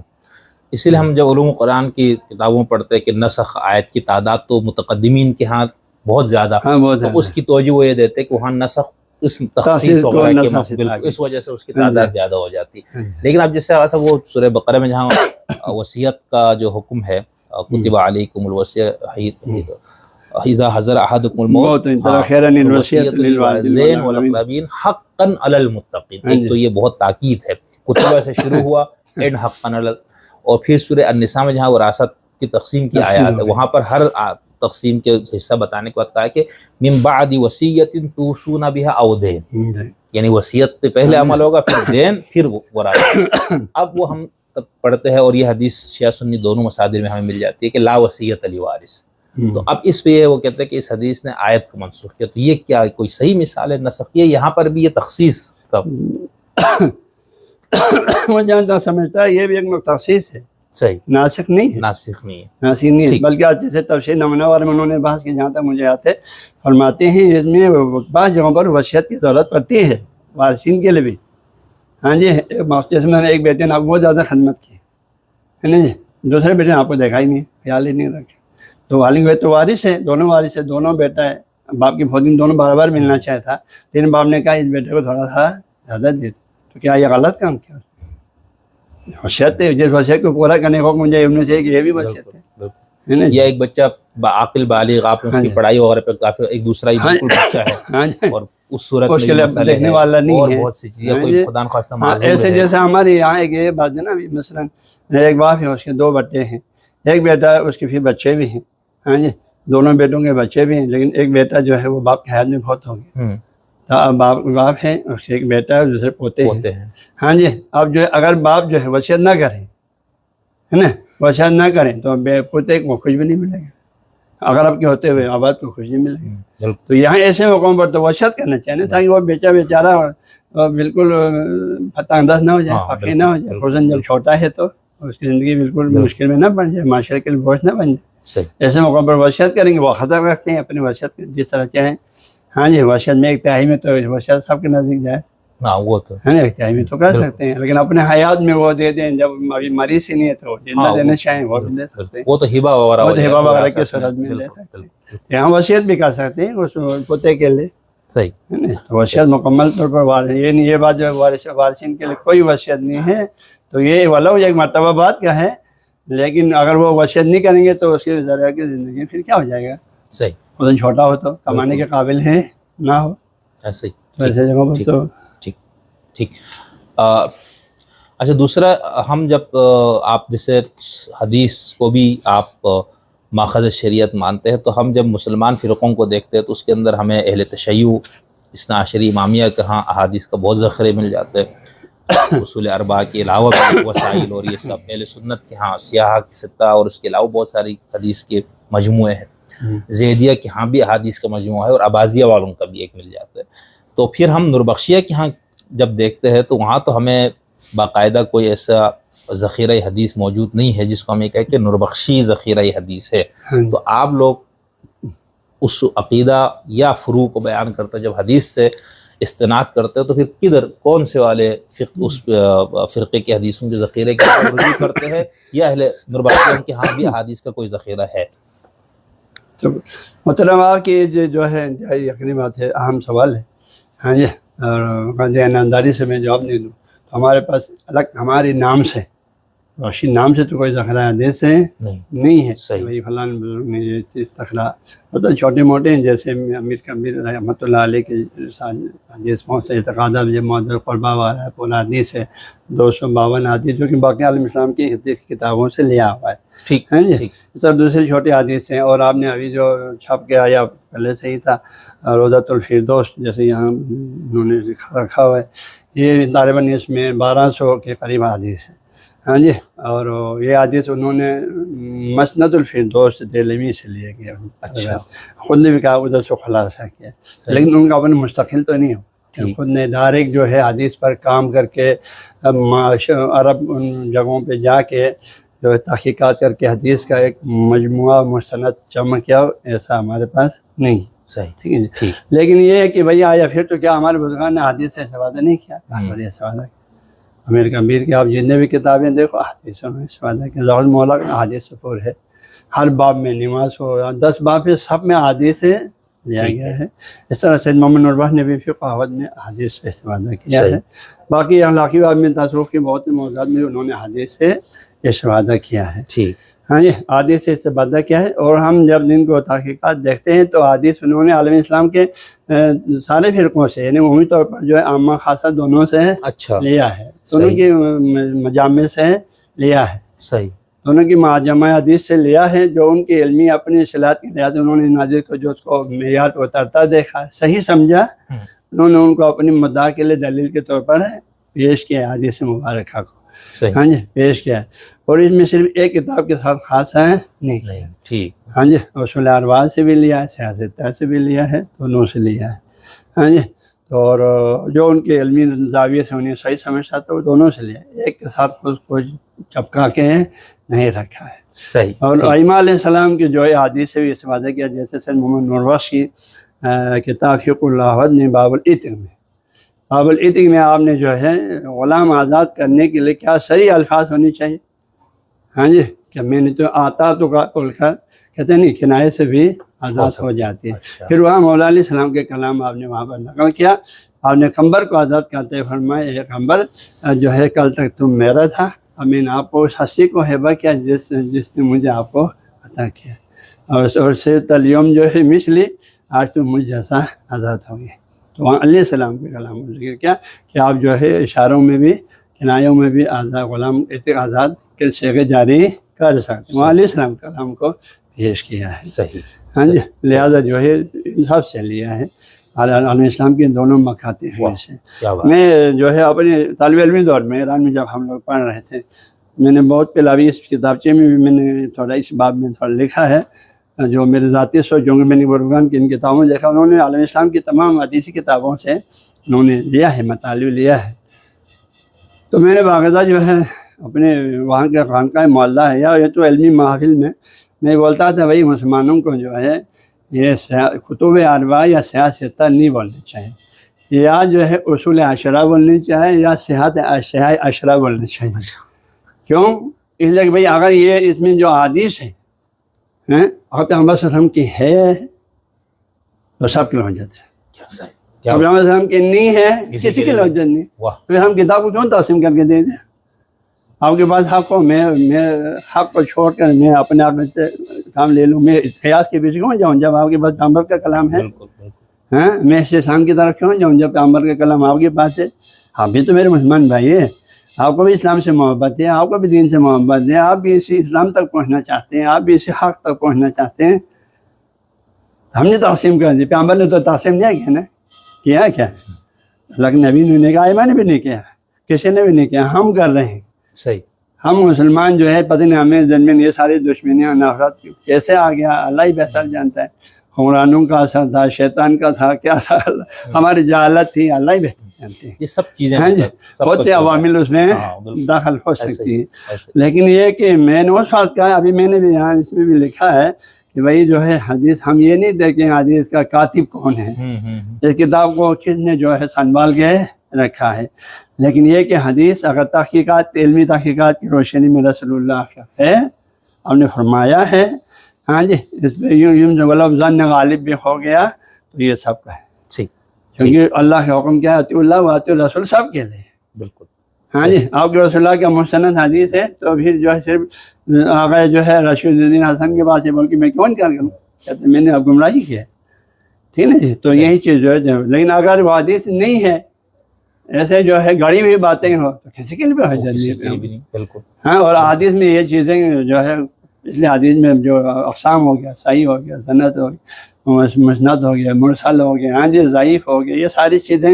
یہ سارے ابحاث حدیث کے باب میں بہت طولانی بحث ہے نا، آپ جانتے ہیں، تو لہٰذا جو ہے یہ بحثیں کیوں کرنا پڑا حدیث میں مشکلات ہونے کی وجہ سے، ٹھیک ہے جی۔ لیکن یہ کہ لہٰذا یہ تحقیقات تمام مسلمانوں کو واقعاً میرا ذاتی سوچ ہے ایک پلیٹ فارم ہونا چاہیے، ہمارے پاس ایک ایسا پلیٹ فارم ہو، اہل علم و دانش جو ان احادیث و آیات کو صحیح طریقے سے سمجھ سکتے ہیں، گہرائی سے، جو اس کو سمجھنے کے جو مقدماتی علوم ہے وہ صحیح طریقے سے پڑھ کر ٹیبل پر بیٹھ جائیں، یار ہم نبی کے امتی ہیں، ہاں نبی نے جو دیا اسی کو ہم سمجھیں اور اسی پر ہم فالو کریں، ہم کیوں اس کو دشمن بن جائیں؟ آپ بھی جنت میں جانا چاہتے ہیں، میں بھی جنت میں جانا چاہتا ہوں، تو کوئی جگہ کی کمی نہیں ہوگی، کوئی جنت میں اللہ کی ہم کوئی کمی نہیں ہے۔ دیکھو نا، میں اس بات کو ہمارے طلباء کو میں بولتا ہوں، دیکھو ہم نماز میں جو ہے کے بعد یا بعد میں اکثر فاتحہ جو ہم لوگ کرتے ہیں، اللہم اغفر للمؤمنین والمؤمنات والمسلمین والمسلمات، یہ دعا پڑھتے نہیں پڑھتے بھائی، جو دعا میں آتے ہیں تو اللہم اغفر للمؤمنین والمؤمنات، لیکن یہ دعا آتے ہیں تو بھائی تم فلاں تم فلان، وہاں مومن ہونے کافی نہیں، مسلمان ہونے کافی نہیں، میرے فرقے کے، میرے مجتہد کے مقلد ہو بھی، اس میں اگر چھوٹی گروہ ہو تو اس میں بھی میرا گروہ، ایسا ہی، کتنا ظلم ہے، کیا بات، مسلمانوں کے ساتھ کتنا ظلم ہے کہ ہم خود کو کتنا پراگندہ کرتے جا رہے ہیں۔ میرا سوچ یہ ہے محترم کہ اگر آج کے دور میں ہماری اس افتراق کی وجہ سے، مسلمانوں کی ایک دوسرے پر کفر الحاد کے فتووں کی وجہ سے، ہاں، ایک غیر مسلم، ایک عیسائی ہے، ایک یہودی ہے، ایک غیر مسلم کوئی بھی ہو، اسلام سے تعلق نہیں رکھتے ہیں، وہ اہل علم ہے لیکن شعور رکھتے ہیں، وہ مسلمان ہونا چاہیں، ہاں، اس نے اسلام کے مطالعہ کیا شوق ہے میں مسلمان ہو جاؤں، مسلمان ہونے کے لیے وہ ایک شاہ عالم کے پاس آئے، تو شاہ عالم کی روشنی میں شاہ ہو گیا، دوسرے عالم کے ملا تو نے کہا تم اس فرقے میں چلے گئے، وہ تو گمراہ ہے، جو دوسرے کے بعد اس کے پاس جا کے اسلام لا تو وہ دوسرا 4-5 گروہ کی گواہی دیتے ہیں یار وہ تو کافر ہے، تیسرے کے بعد وہ بیچارہ گیا کہتے ہیں 4-5 اور کہتے ہیں وہ کافر ہے، تو آخر وہ بیچارہ کتنا ٹینشن ہوگا، یار میں تو مسلمان ہونے کے لیے آیا تھا، جس کے پاس بھی جاؤں دوسرا جو آدھے سے زیادہ لوگ مجھے کافر بنا دیتے ہیں، لہٰذا کافر رہنا بہتر ہے، کیونکہ میں 100% کا مسلمان تو نہیں ہوا نا، بالکل، جس فرقے میں بھی جاؤں تو میں 100% مسلمان تو نہیں ہوا، کچھ میرے کفر کے فتویٰ دے رہے ہیں، اس سے بہتر ہے کافر ہی رہوں، 100% مسلمان ہو جائے تو پھر خوشی ہے نا، 100% مسلمان ہو جائیں تب خوشی کی بات ہے نا، ہاں جی، 50% 70% مسلمان ہو جائے تو خوشی کی بات نہیں ہے، وہ بیچارہ اگر اس وجہ سے پھر وہ سوچیں یار جہاں بھی جاؤں یہ اس کو کافر، یہ اس کو کافر، یہ میں جہاں بھی جاؤں میں تو کافر رہوں گا، تو کافر ہی رہنا ہے تو کافر رہوں گا، پھر مسلمان ہونے کا کیا فائدہ ہے، کیوں رشتے وغیرہ سب کے کاٹیں، پھر وہ مسلمان نہ ہو جائیں اس وجہ سے، تو اس کا یہ تمام مسلمان اہل علم دانی جو اشتراک کو توڑ دیتے ہیں، تو مسلمانوں میں دوسرے پر کفر الحاد کے فتویٰ دیتے ہیں، چھوٹی چھوٹی چیزوں کو ایشو بنا کر، وہ سب قیامت میں مواخذہ ہوگا، بھائی آپ کی وجہ سے یہ بیچارہ اللہ کے برحق دین کے پیروکار بننا تھا، آپ کے اختلافات کی وجہ سے، آپ کے اختلافات میں شدت کی وجہ سے، آپ کو ایک دوسرے کو کفر الحاد کے فتویٰ دینے کی وجہ سے یہ بیچارہ جو ہے اب اسلام قبول نہیں کر سکا، اور یقینی بات ہے وہ نہیں کر سکیں گے، میں سوچ رہا ہوں اگر کوئی ایسا شور والا آدمی آ جائیں مشکل میں پڑے گا وہ مشکل میں پڑے گا. ہاں البتہ جو وہ بہت اس سے بھی زیادہ بالتا شعور رکھتا ہو، جیسے سننے میں آتا ہے، کہتے ہیں کچھ لوگ نے تو سنا تھا، کہتے ہیں ہم نے جو ہے مسلمانوں کو سمجھنے سے پہلے اسلام کو سمجھنے کی کوشش کریں، نفس قرآن کو سمجھنے کی کوشش کریں تو بھی وہ مسلمان ہو سکتا ہے، پھر کون سے بالتر ہوگا، ورنہ وہ بیچارے کے لیے بڑا مشکل ہے. اور یہ مشکل ہم نے پیدا کی، ہم مسلمانوں نے پیدا کیا، ہم نے فرقوں میں باندھ کر ہم ان بیچاروں کو مشکل میں ڈالا. تو یہ ہمیں جو ہے نہیں ہونا چاہیے، ہمیں کم از کم سب کو مسلمان سمجھنا چاہیے. کہ نا جو اسلام کی بنیادی اصول کو مانتے ہیں تو وہ 5 وقت کی نمازیں، روزہ، حج، زکوٰۃ سب بجا لاتے ہیں. ہاں جی، وہ توحید، رسالت، یہ ساری چیزیں مانتے ہیں، بنیادی تمام عقائد اس کا درست ہے. تو باقی جو اجتہادی مسائل ہیں، ہاں جی، اجتہادی مسائل میں اختلاف طویل ہے، اس کی بنیاد پر ہم ایک دوسرے کو کافر مرتد بنا کر دوسروں کو مسلمان ہونے کا راستہ ہی روک دیں. اولاً اپنی جو سوچا مسلمان بھائی کو بھی الگ کر دیا، پھر جو نئے مسلمان ہونے اس کے بھی راستہ بھی روک دیا. آپ کتنی بیوقوفی کام کر رہے ہیں اور کتنا ظالمانہ کام کر رہے ہیں. یہ اسلام کو کتنا بڑا نقصان پہنچے گا، نو انسانی کے ظلم ہے یہ. بہت اچھا، بہت اچھا. علامہ صاحب، آپ نے ماخذ فقہ احوط و جدید مسائل جو آپ کی کتاب ہے، اس کے صفحہ نمبر 38-39 پہ آپ نے حدیث کو قبول کرنے کی جو معیار ہے وہ بیان فرمایا ہے کہ وہ موافق قرآن ہو، یعنی اگر حدیث ضد مخالف قرآن ہے تو وہ قابل قبول نہیں ہے. راوی دشمن اہل بیت نہ ہو، دشمنی ثابت ہو جائے اہل بیت یا اسلام کی دشمنی تو وہ قابل اعتبار نہیں. تو یہ تو بالکل سمپل اصول آپ نے بتا دیا. اب ہم اس اصول کو اپلائی کر کے آپ یہ فرمائیں گے کہ نوربخشیت کے لیے یا نوربخشی جو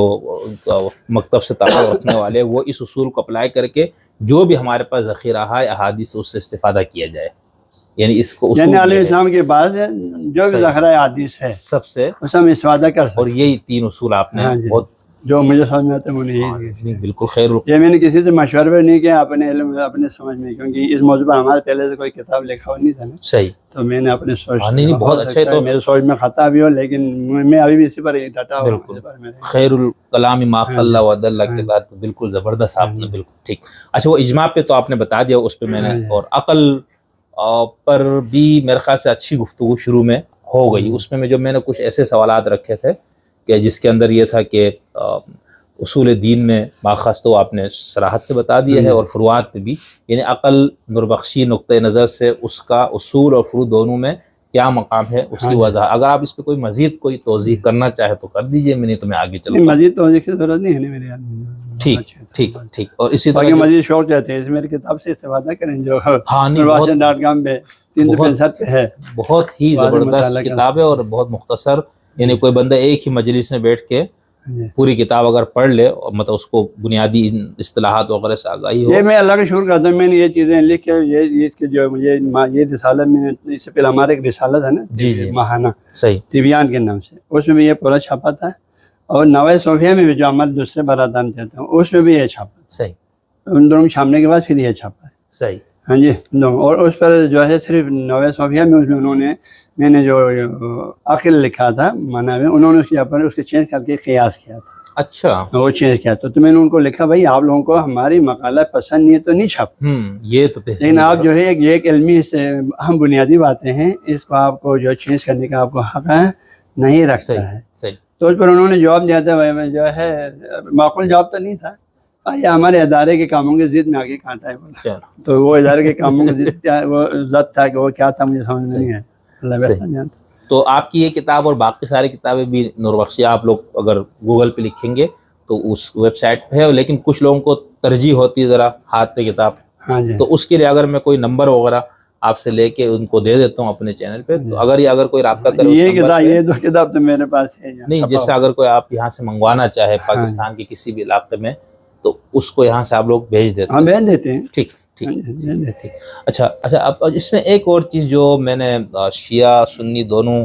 کہ ہاں وہ اصول نہیں دیکھا یا اس طرح سے وہاں ذکر نہیں ہے، یا ہماری کم علمی ہے شاید. اب چونکہ نوربخشیہ جو ہے اس کا آگے ہم نے تصوف عرفان سے متعلق بات کرنی ہے، تو یہ ایک صوفیہ کو اون کرنے والا مکتب ہے، بلکہ تصوف اور عرفان سے ہی اس کا تعلق بنتا ہے. تو اس میں آپ نے اپنی اس کتاب میں نا کشف اور شہود بطور ماخذ شریعت، اب اس میں آپ نے ایک جگہ لکھا ہے فقہ اول صفحہ نمبر 50 پر، کشف و شہود جو کہ عرفاء و مرشدان حقیقت اور اولیاء کرام کو عالم غیب سے ربط ہونے سے حاصل ہوتا ہے۔ اللہ تعالیٰ اپنے بندوں میں سے جسے چاہے اسے اسرار غیبی سے مطلع کرتا ہے۔ پھر آگے آپ نے کچھ میں نے حذف کیے، ابراہیم علیہ السلام کی مثال سورہ انعام۔ کشف و شہود کے ماخذ دین ہونے کا کیا مطلب ہے؟ یہ جو آپ نے لکھا ہے تو اس کو ہم کس طرح سے؟ اس کا تھوڑی توضیح میں نے اس میں دیا ہے۔ ہاں لیکن میں کہتا ہوں آپ ذرا شہود ویسے صرف میں نے ابھی آپ نے کل ہی میں نے واصرات انہوں نے اس مطالعہ کیا تھا، تو تفسیر نمونے میں بھی انہوں نے جو قیام قرآن ہے اس میں بھی انہوں نے لکھا ہے وہی جو ہے معرفت خداوندی میں چھٹا منبع کشف شہود ہے، ٹھیک۔ اس کی انہوں نے کافی تفصیلات بیان کیا ہے۔ ہاں جی، یہ اللہ تعالیٰ ناصر مکارم شیرازی صاحب ناصر مکارم کی قیام قرآن، قیام قرآن، تفسیر نمونہ میں نہیں، قیام تو ان کی ہے نا جعفر سبحانی والی، نہیں انہی کا، اچھا ٹھیک ہے، وہ جو موضوعات ہاں جی موضوعی بنایا جی جی اس میں لکھا ہوا ہے۔ ٹھیک۔ اور آگے آیت اللہ حسن زادہ عملی کی بھی ایک کتاب میں پڑھا تھا، لیکن وہ ابھی مجھے ان کا تو بنتا ہے عاملی وہ صاحب، بھی عرفانی شخصیات ہے نا۔ جی تو کشف و شہود جو ہے یہ مسلم ہے کہ اولیاء الہی کو ہوتی ہے، ٹھیک ٹھیک ہے جی۔ ان کو اللہ تعالیٰ سے کوئی مسئلہ اس کو پیش آتا ہے، کوئی علمی مشکل پیش آتا ہے تو اللہ قاضی الحاجات ہے، کشف و شہود کا تعلق ہے اللہ سے ہے نا۔ ٹھیک ہے۔ وہ اللہ قاضی الحاجات کے حضور میں 10 دعا ہو جاتے ہیں کہ اللہ مجھے اس مسئلے کی حقیقت کا علم دے دے۔ ہاں جی، کیونکہ دیکھا وہی تفاسیر میں بھی اختلاف ہے، دیکھا حدیث میں بھی اختلاف ہے، ہر دعوے سے دیکھا اختلاف ہے، تو وہ اس کو ان میں یقین کے مرحلے پر ان کو آپس میں جوڑ کر نہیں پہنچ سکا، تو وہ پھر وہ اللہ کے قاضی حاجات کے حضور میں درخواست کرنے سے اس کو یا جو ہے ان کے اس کو بولتے ہیں غیبت کی حالت میں یا جو ہے شاہوں کے عالم میں، جن کسی عالم میں اس کو اشارہ مل جاتا ہے۔ صحیح، ہاں جی، تو وہ اس اشارے کو کشف سے تعبیر کرتا، لیکن یہ میں نے لکھا ہے کشف عام نہیں ہے، تمام علماء کے لیے نہیں، تمام کے لیے وہی 4 چیزیں ہیں، ٹھیک ٹھیک، اسی سے استفادہ کریں گے۔ یہ مخصوص لوگوں کے لیے جو اس مقام پہ پہنچا ہوا ہے، اور یہ بھی میں نے لکھا ہے بھائی جو یہ کشف جو ہے یہ قرآن سنت کے خلاف نہیں ہونا چاہیے، اگر قرآن سنت کے خلاف ہو 100% تباینی اختلاف جیسے ہم بولتے ہیں نا، تباین کلی کی شکل میں، تو پھر وہ کشف نہیں آئے گا، وہ کسی شیطانی کا ہو سکتا ہے۔ ہاں جی، جب امکان ہے، کیونکہ نبی تو ہے نہیں ہے نا، نبی تو ہے نہیں ہے، تو وہ جناب بیٹھا ہوا بھائی پیچھے، ہاں جی، تو ان میں سے تو ہو سکتا ہے، لیکن ہم اس کو جو ہے جب قرآن جو وہی جلی ہے نا جی، اس سے زیادہ کوئی پختہ ہمارے پاس علمی یقینیات پر مشتمل کوئی چیز ہے نہیں، اس کے کوئی یقینی واضح حکم کے مقابلے میں کوئی بزرگ اپنا کشف پیش کریں تو ہم اس کو نہیں مان سکتے۔ صحیح، لیکن قرآن کی کسی آیت کی توشید جیسے تضادات آ گیا حدیث میں، قرآن حدیث میں عام خاص کے مفہوم میں تھوڑا مشکلات پیدا ہو گیا، آیات کی تفسیر میں کئی تفاسیر میں سے کون سا تفسیر ایسا ہے، ہاں جی، اس پہ وہ جاننا چاہیں تو ایسی چیزوں میں اللہ تعالیٰ ان کی رہنمائی وہ عاجزی سے اللہ کے حضور میں مانگیں گے تو اللہ تعالیٰ ایک عام سچا مومن بھی مانگے تو میں سوچتا ہوں اس کو بھی اللہ رہنمائی کرے گا، والذین جاہدوا فینا لنہدینہم سبلنا۔ ہمیں معنی نہیں آتا ہے نا، ہمیں معنی نہیں آتا۔ بہت اچھا، بہت یعنی کیونکہ یہ نظر انداز مجھے لگتا تھا اس طرح ہوا، لیکن ہمارے یہاں جو عرفاء کی پوری تاریخ ہے یا صوفیہ کرام کی، اور چاہے وہ شیعہ عرفاء ہو یا سنی جن کو کہا جاتا ہے، حالانکہ جب صوفی ہو اپنے جائے کشفیات کتابوں میں وہ لکھا ہوا ہے، ہاں بالکل، جو صوفی ہو جائے تو پھر وہ ان چکروں سے کیونکہ ہمارے سید محمد نوربخش کی نا اس فقہ کی جیسا آگے بھی آپ سوالات میں ہے ایک خاص خصوصیت یہ آپ نے عرفان کو بھی، عرفانی مطالب کو بھی فقہ ہے جی، واہ، ورنہ آپ کسی بھی فقہ کتابوں میں آپ جو ہے نا عرفانی مطالب کا فقہ ایسا جیسے آپ نے جہاد اکبر کو جو جہاد بالنفس ہے اس کو بھی باب جہاد میں شامل کیا، اس میں ایک ایسا جو ہے جہاد بالعدو ہے جو ظاہری دشمن ہے، اس کے احکامات بھی بیان کیا، وہاں جو ہے اچھا غنیمت ہے، دشمن پر فتح ہو گیا، کیا ہو گیا، وہ ساری تفصیلات بھی بیان کیا جہاد اصغر کے نام سے۔ وہ جہاد اکبر جو جہاد بالنفس ہے اس کے مرشد، اس کے لیے ایک مرشد ہونا چاہیے، اس کے شاگرد کے لیے بھی کیا شرط ہے، اس کے جو مرید بننا چاہتے ہیں اس کے بھی کیا شرائط ہے، ہاں جی، اس کے جو اس کے استاد کی حیثیت سے کام کریں گے اس کے لیے بھی کیا شرائط ہے۔ تو صاحب کہا بھائی جو مرشد ہے وہ ضرور کسی ایک اور مرشد کامل جس کو اجازت ملا ہو، ہاں جی، آگے رہنمائی کرنے کا، لوگوں سے توبہ عنابت لینے کا، ان کی رہنمائی کرنے کا، ایک ایسے مرشد کی طرف سے جس کو یدن بیدن اس کو اجازت ملتا ہوا آگے علیہ السلام تک پہنچے، پھر علیہ السلام سے رسول اللہ تک پہنچے، جیسے تصوف کے سلاسل، جیسے ہمارے سلسلے میں معروف عرفی تک جاتے ہیں، وہاں امام علی رضا علیہ السلام تک جاتا ہے، پھر وہ سلسلہ آگے امام علیہ السلام تک، پھر رسول اللہ علیہ السلام۔ تو اس کے جو ہے مستند تسلسل کے بغیر جو ہے ہاں کسی کو جہاد اکبر میں جانے کی اجازت ہے، نہیں دیا آپ ایسے بھائی ہر کوئی آنا مرشد ان سب کے بھی جانے کی اجازت نہیں ہے. معیار بتایا وہاں پر یہ بھی کہ وہ شریعت کے 100% فالوور ہو. وہ مرشد کے جو ہے تمام جو ہے ایک وہ روحانی جو اجازت وغیرہ وہ ہونے کے ساتھ ساتھ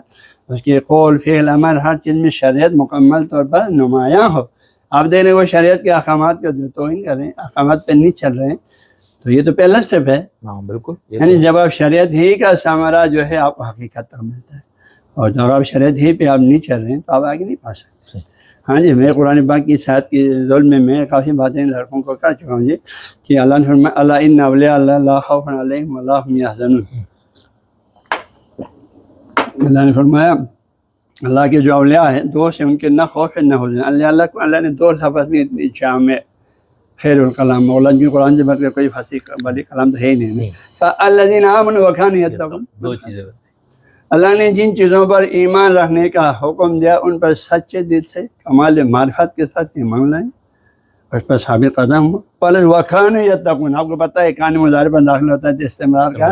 حدت دیتا ہے، اور ہمیشہ تقوی الہی کے راستے پر چلتا رہے. اور تب تقوی الہی کیا ہے؟ اللہ تعالیٰ کی تمام محرمات پر سختی سے بچیں اور فرائض واجبات پر سختی سے عمل کریں. یہ تو پہلا اسٹیپ ہے تقوی کا، ہے نا جی. ایک آدمی فرائض کو چھوڑیں متقی نہیں بن سکتے، محرمات کا ارتکاب کریں متقی نہیں کہا جائے گا، وہ فاسق کہا جائے گا. یاد رکھیے اس کی پوری زندگی شریعت کے جو ہے تمام فرائض پر سختی سے عمل کریں، واجبات اور محرمات سے سختی سے بچیں. پہلا اسٹیپ ہے استقامت تک. دوسرا اسٹیپ کیا ہے؟ جتنا ہو سکے، اور صحابات کا دائرہ تو بہت وسیع ہے، نوافلات کا جتنا کچھ ہو سکتا ہے وہ نیک کام مصابات بجا لانے کی کوشش کریں، مکروہات سے بھی بچنے کی کوشش کریں. یہ تقویٰ کا دوسرا اسٹیپ ہے جو اعلیٰ سے اعلیٰ تر مقام ہے. لیکن پہلا مقام تو مست ہے. ہاں کوئی مرشد کا دعویٰ کرے اور پھر جو ہے وہ محرمات کا شکار، مرشد کا دعویٰ کرے اور پھر وہ جو ہے فرائض پہ سستی کرتا چھوڑ دیتا، پھر یہ تو مرشد ہو ہی نہیں سکتا. اس لوگوں کی پیروی سے ہمیں سختی سے مانا کیا تھا. عمر الباش کی تعلیمات میں بھی، امیر کبیر علیہ رحمہ کی تعلیمات میں بھی، جیسے خان کی تعلیمات میں بھی. اسی کشف کے بارے میں کشف فقہ الاحوال میں جو آپ نے استفادہ کیا،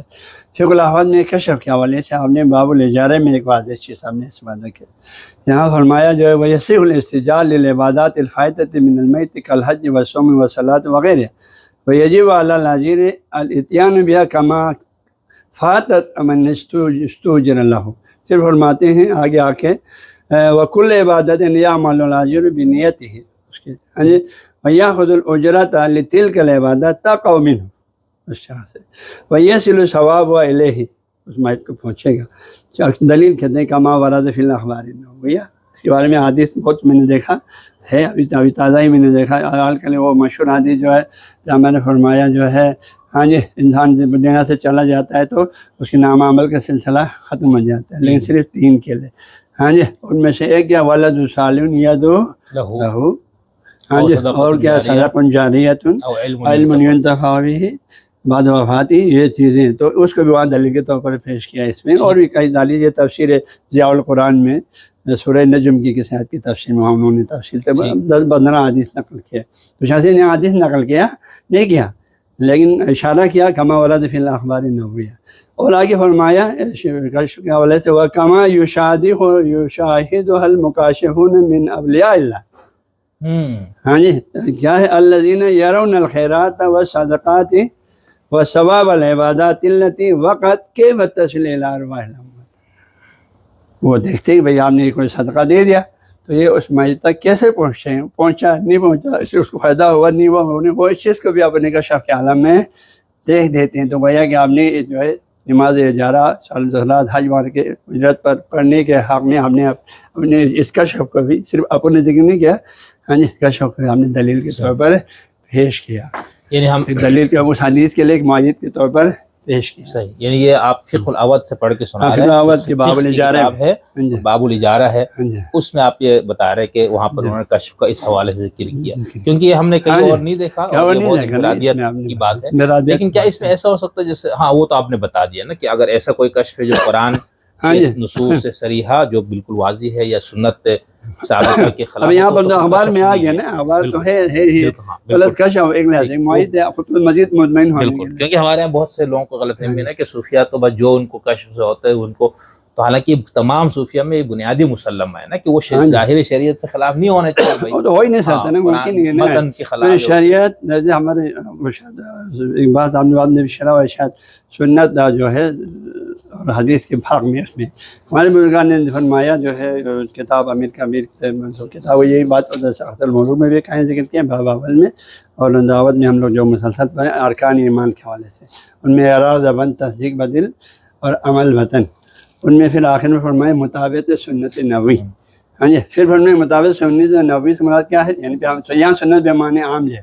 ہاں جی، رسول اللہ کی تمام تعلیمات مراد ہے، تمام تعلیمات میں آپ کی پیروی کرنا۔ پھر وہاں فرمایا جو ہے اقوال رسول اللہ، سنت کی تشریح شریعت میں اقوال رسول کی، طریقات میں افعال رسول کی، حقیقت میں احوال رسول کی پیروی کرنا فرمایا۔ یعنی تینوں زاویے سے آپ حجت مانتے ہیں سنت، یعنی اقوال رسول، فعل رسول، تعلیم رسول تو ہے ہی مشہور تعریف ہے سنت کی، پلس جو ہے آپ نے ایک اور الگ تشریح بھی کیا کہ بھائی جو مطابق سنت بھی نبوی بھی شرط ہے مومن ہونے کے لیے، ہاں جی، اور پھر جو ان میں جو ہے شریعت میں قول رسول کی،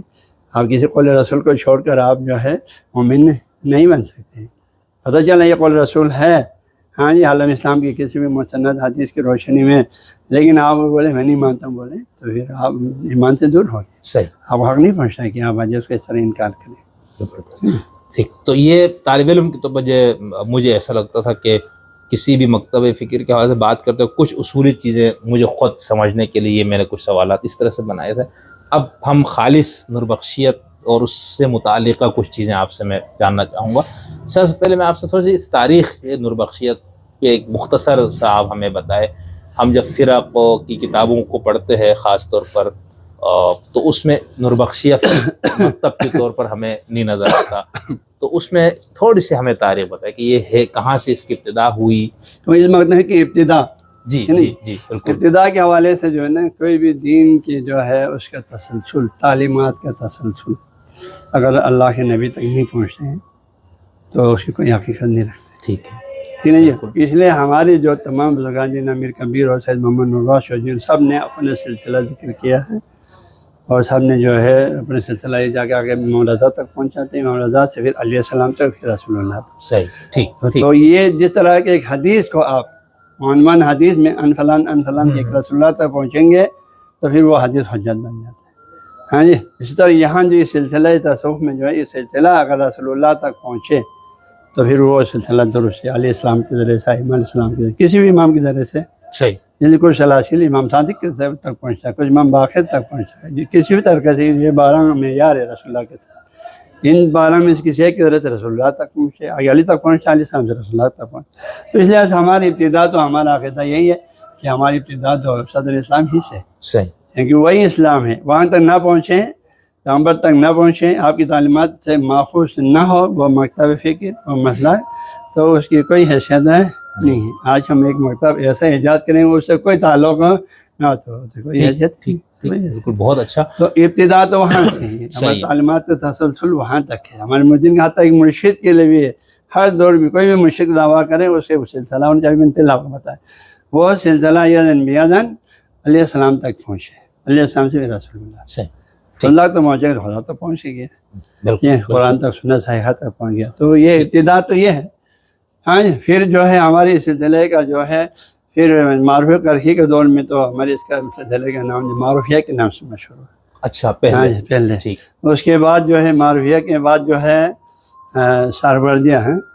کبرویہ، سہروردیہ کے وجہ سے پہلے وہ ہے، پھر کبریہ نجمین کبرا کے والے سے کبریہ کے نام سے مشہور، یعنی المعروف کبریہ کے نام سے، ہاں جی۔ اور اس کے بعد جو ہے حمدانیہ کے نام سے، امیر کبیر کے نام سے مشہور ہوا، پھر سید محمد نوربخش پہ جب پہنچا تو نوربخش کے نام سے۔ اب چونکہ باقی جو سلسلے کے جو پیرانے طریقہ تھے ان کی ہمیں فقہ میں ہاں جی کوئی ایسی جامع کتاب کہ ہمارے پاس دستیاب ہے نہیں ہے، تو بظاہر یہ لگتا ہے کہ وہ حضرات جو ہے اپنے اپنے دور میں اپنے ایک تصوف کا ایک روش جو ہوتا ہے، ان کا ایک نظام ہے، اس میں تزکیہ نفس کے جو تربیت ہو جاتی ہے، اللہ سے قرب کی جو تربیت ہو جاتی ہے، وہ تو ہر تھا اپنا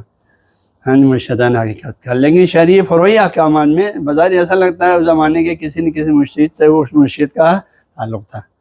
اس سے وہ فیض حاصل کرتے تھے، صحیح، ہاں جی، اس سے فیض کرتے۔ لیکن جب سید محمد نوربخش آیا آپ نے چونکہ فقہ میں آپ ایک مجتہد اعظم تو فقیہ بھی تھا اور متکلم بھی تھا اور آپ عارف بھی تھا، ہاں جی، اور مجتہد بھی تھا، ہر لحاظ سے کامل شخصیت ہے۔ آپ نے فقہ الحوض جیسے کتاب لکھی جو ہماری فروعی مسائل کو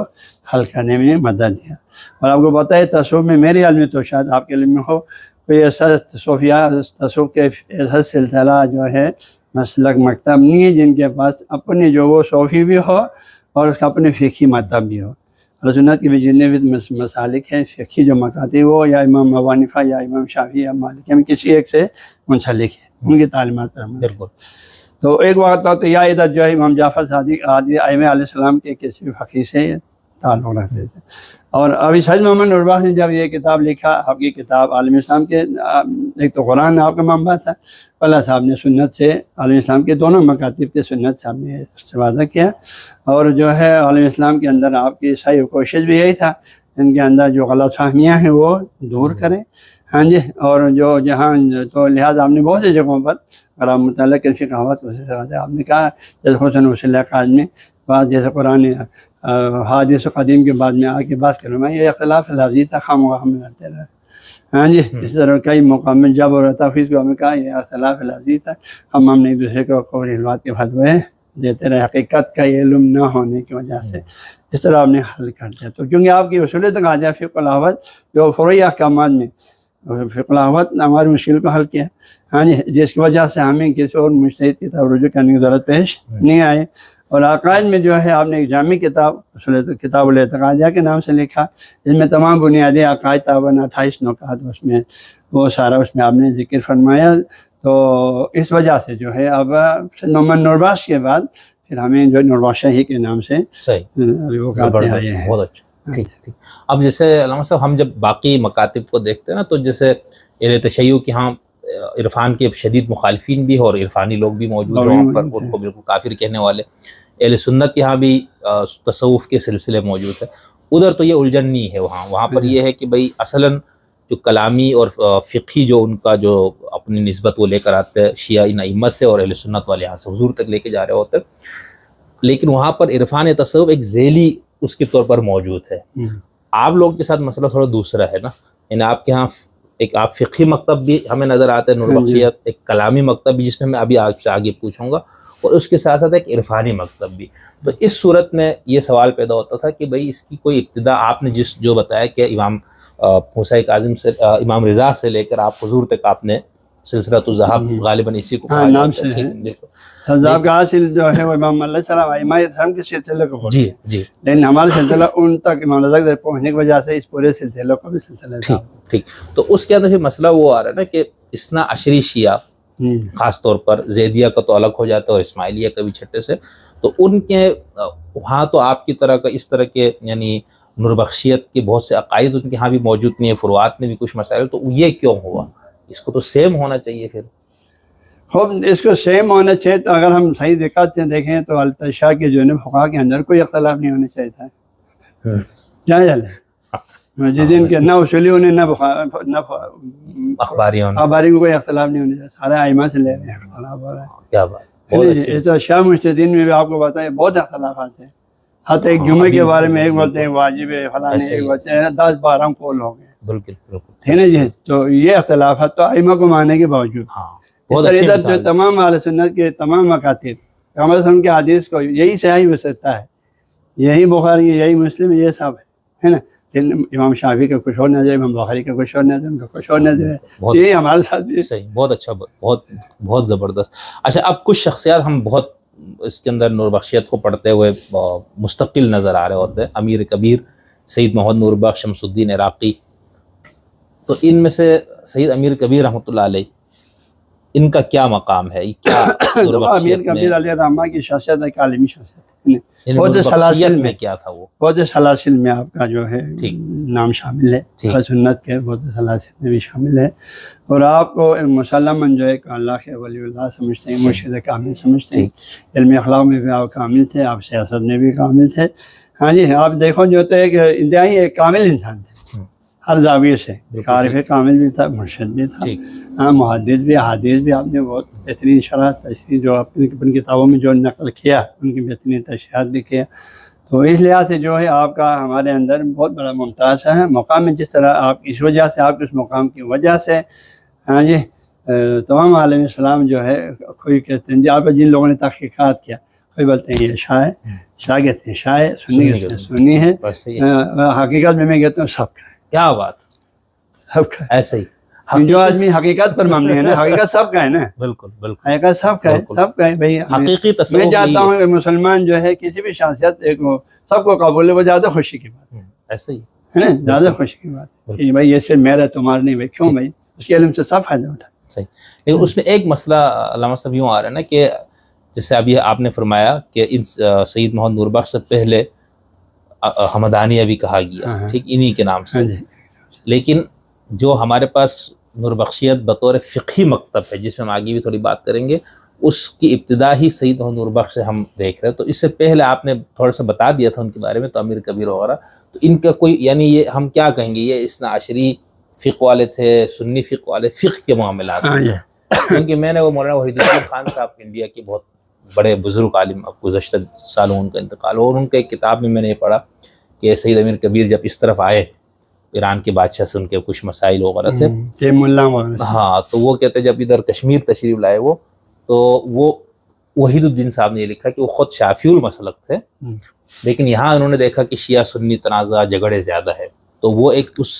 فقہی طور پر جو بھی ہو، لیکن چونکہ وہ ایک عارف تھے، ایک صوفی تھے، ایک ولی کامل تھے، اور ان کو پتہ تھا کہ یہ جو چھوٹے موٹے اختلافات میں یہ پڑے یہ اصل نہیں ہے،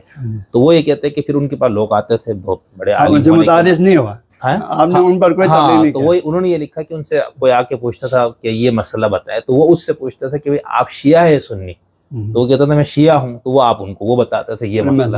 اگر کوئی آتا کہ یہ مسئلہ دینی پوچھتے تو وہ آپ اس بندے نے کہا میں سنی ہوں، حنفی، اس وقت تو یہاں حنفی مذہب ہی تھا،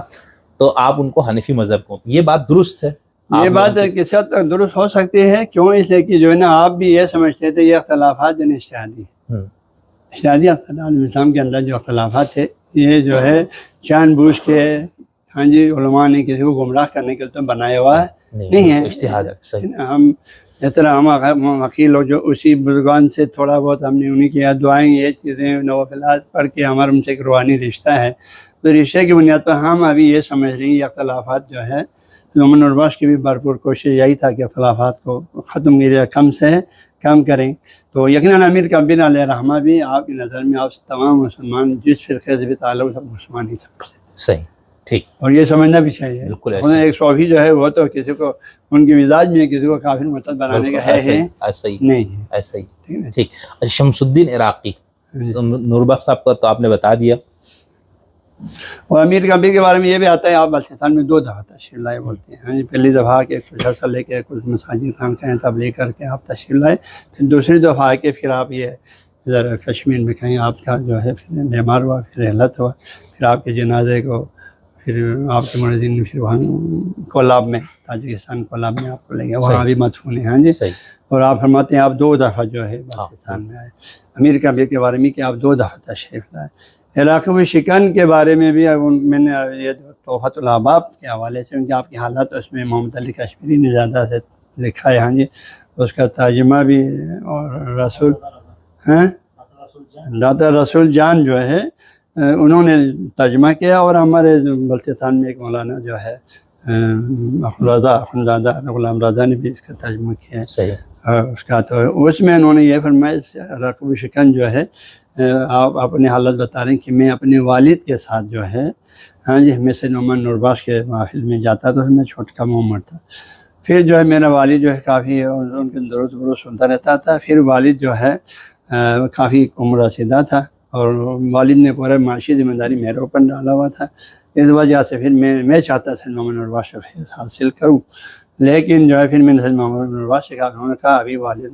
جو ہے کیا ہے عمر رسیدہ ہے، لہٰذا ان کو تمہاری مدد کی خدمت کی ضرورت ہے، ابھی یہ خود بھی ایک بہت بڑے فیضات کا ذریعہ بنے گا، ابھی جب تک تمہارے والد اس حال میں تم اس کی خدمت کرو، اس کے بعد جو اگر مجھے اللہ نے عمر دے دیا میں خود تمہاری مدد کروں گا، ورنہ تم میرے جو مسلمہ خلفاء ہیں ہاں جی مریدین ہیں جو ارشاد کے مقام پر میں نے اجازت دے ان سے آپ فیض حاصل کریں۔ پھر آپ فرماتے ہیں مجھے محمد نور بخش کے ہاتھ میں ان سے میں فیض حاصل نہیں کر سکا، پھر آپ کے مریدین میں سے 6-7 کا نام دیا ہے، ان میں سے جو ہے آخر میں جو اسیری لاج ہے جو ان کا لاہجان میں شرق و شانراز کا جو اشارے ہے، ہاں جی، شیخ محمد نور بخش کا خلوہ بھی تھا، فرماتے ہیں میں نے ان کی خدمت تقریباً 6 سال کا عرصہ گزارا، ان سے میں نے شریعت طریقہ ان سب میں نے ادوار جو تصوف کے اطلاع ہیں، انوار صفیہ،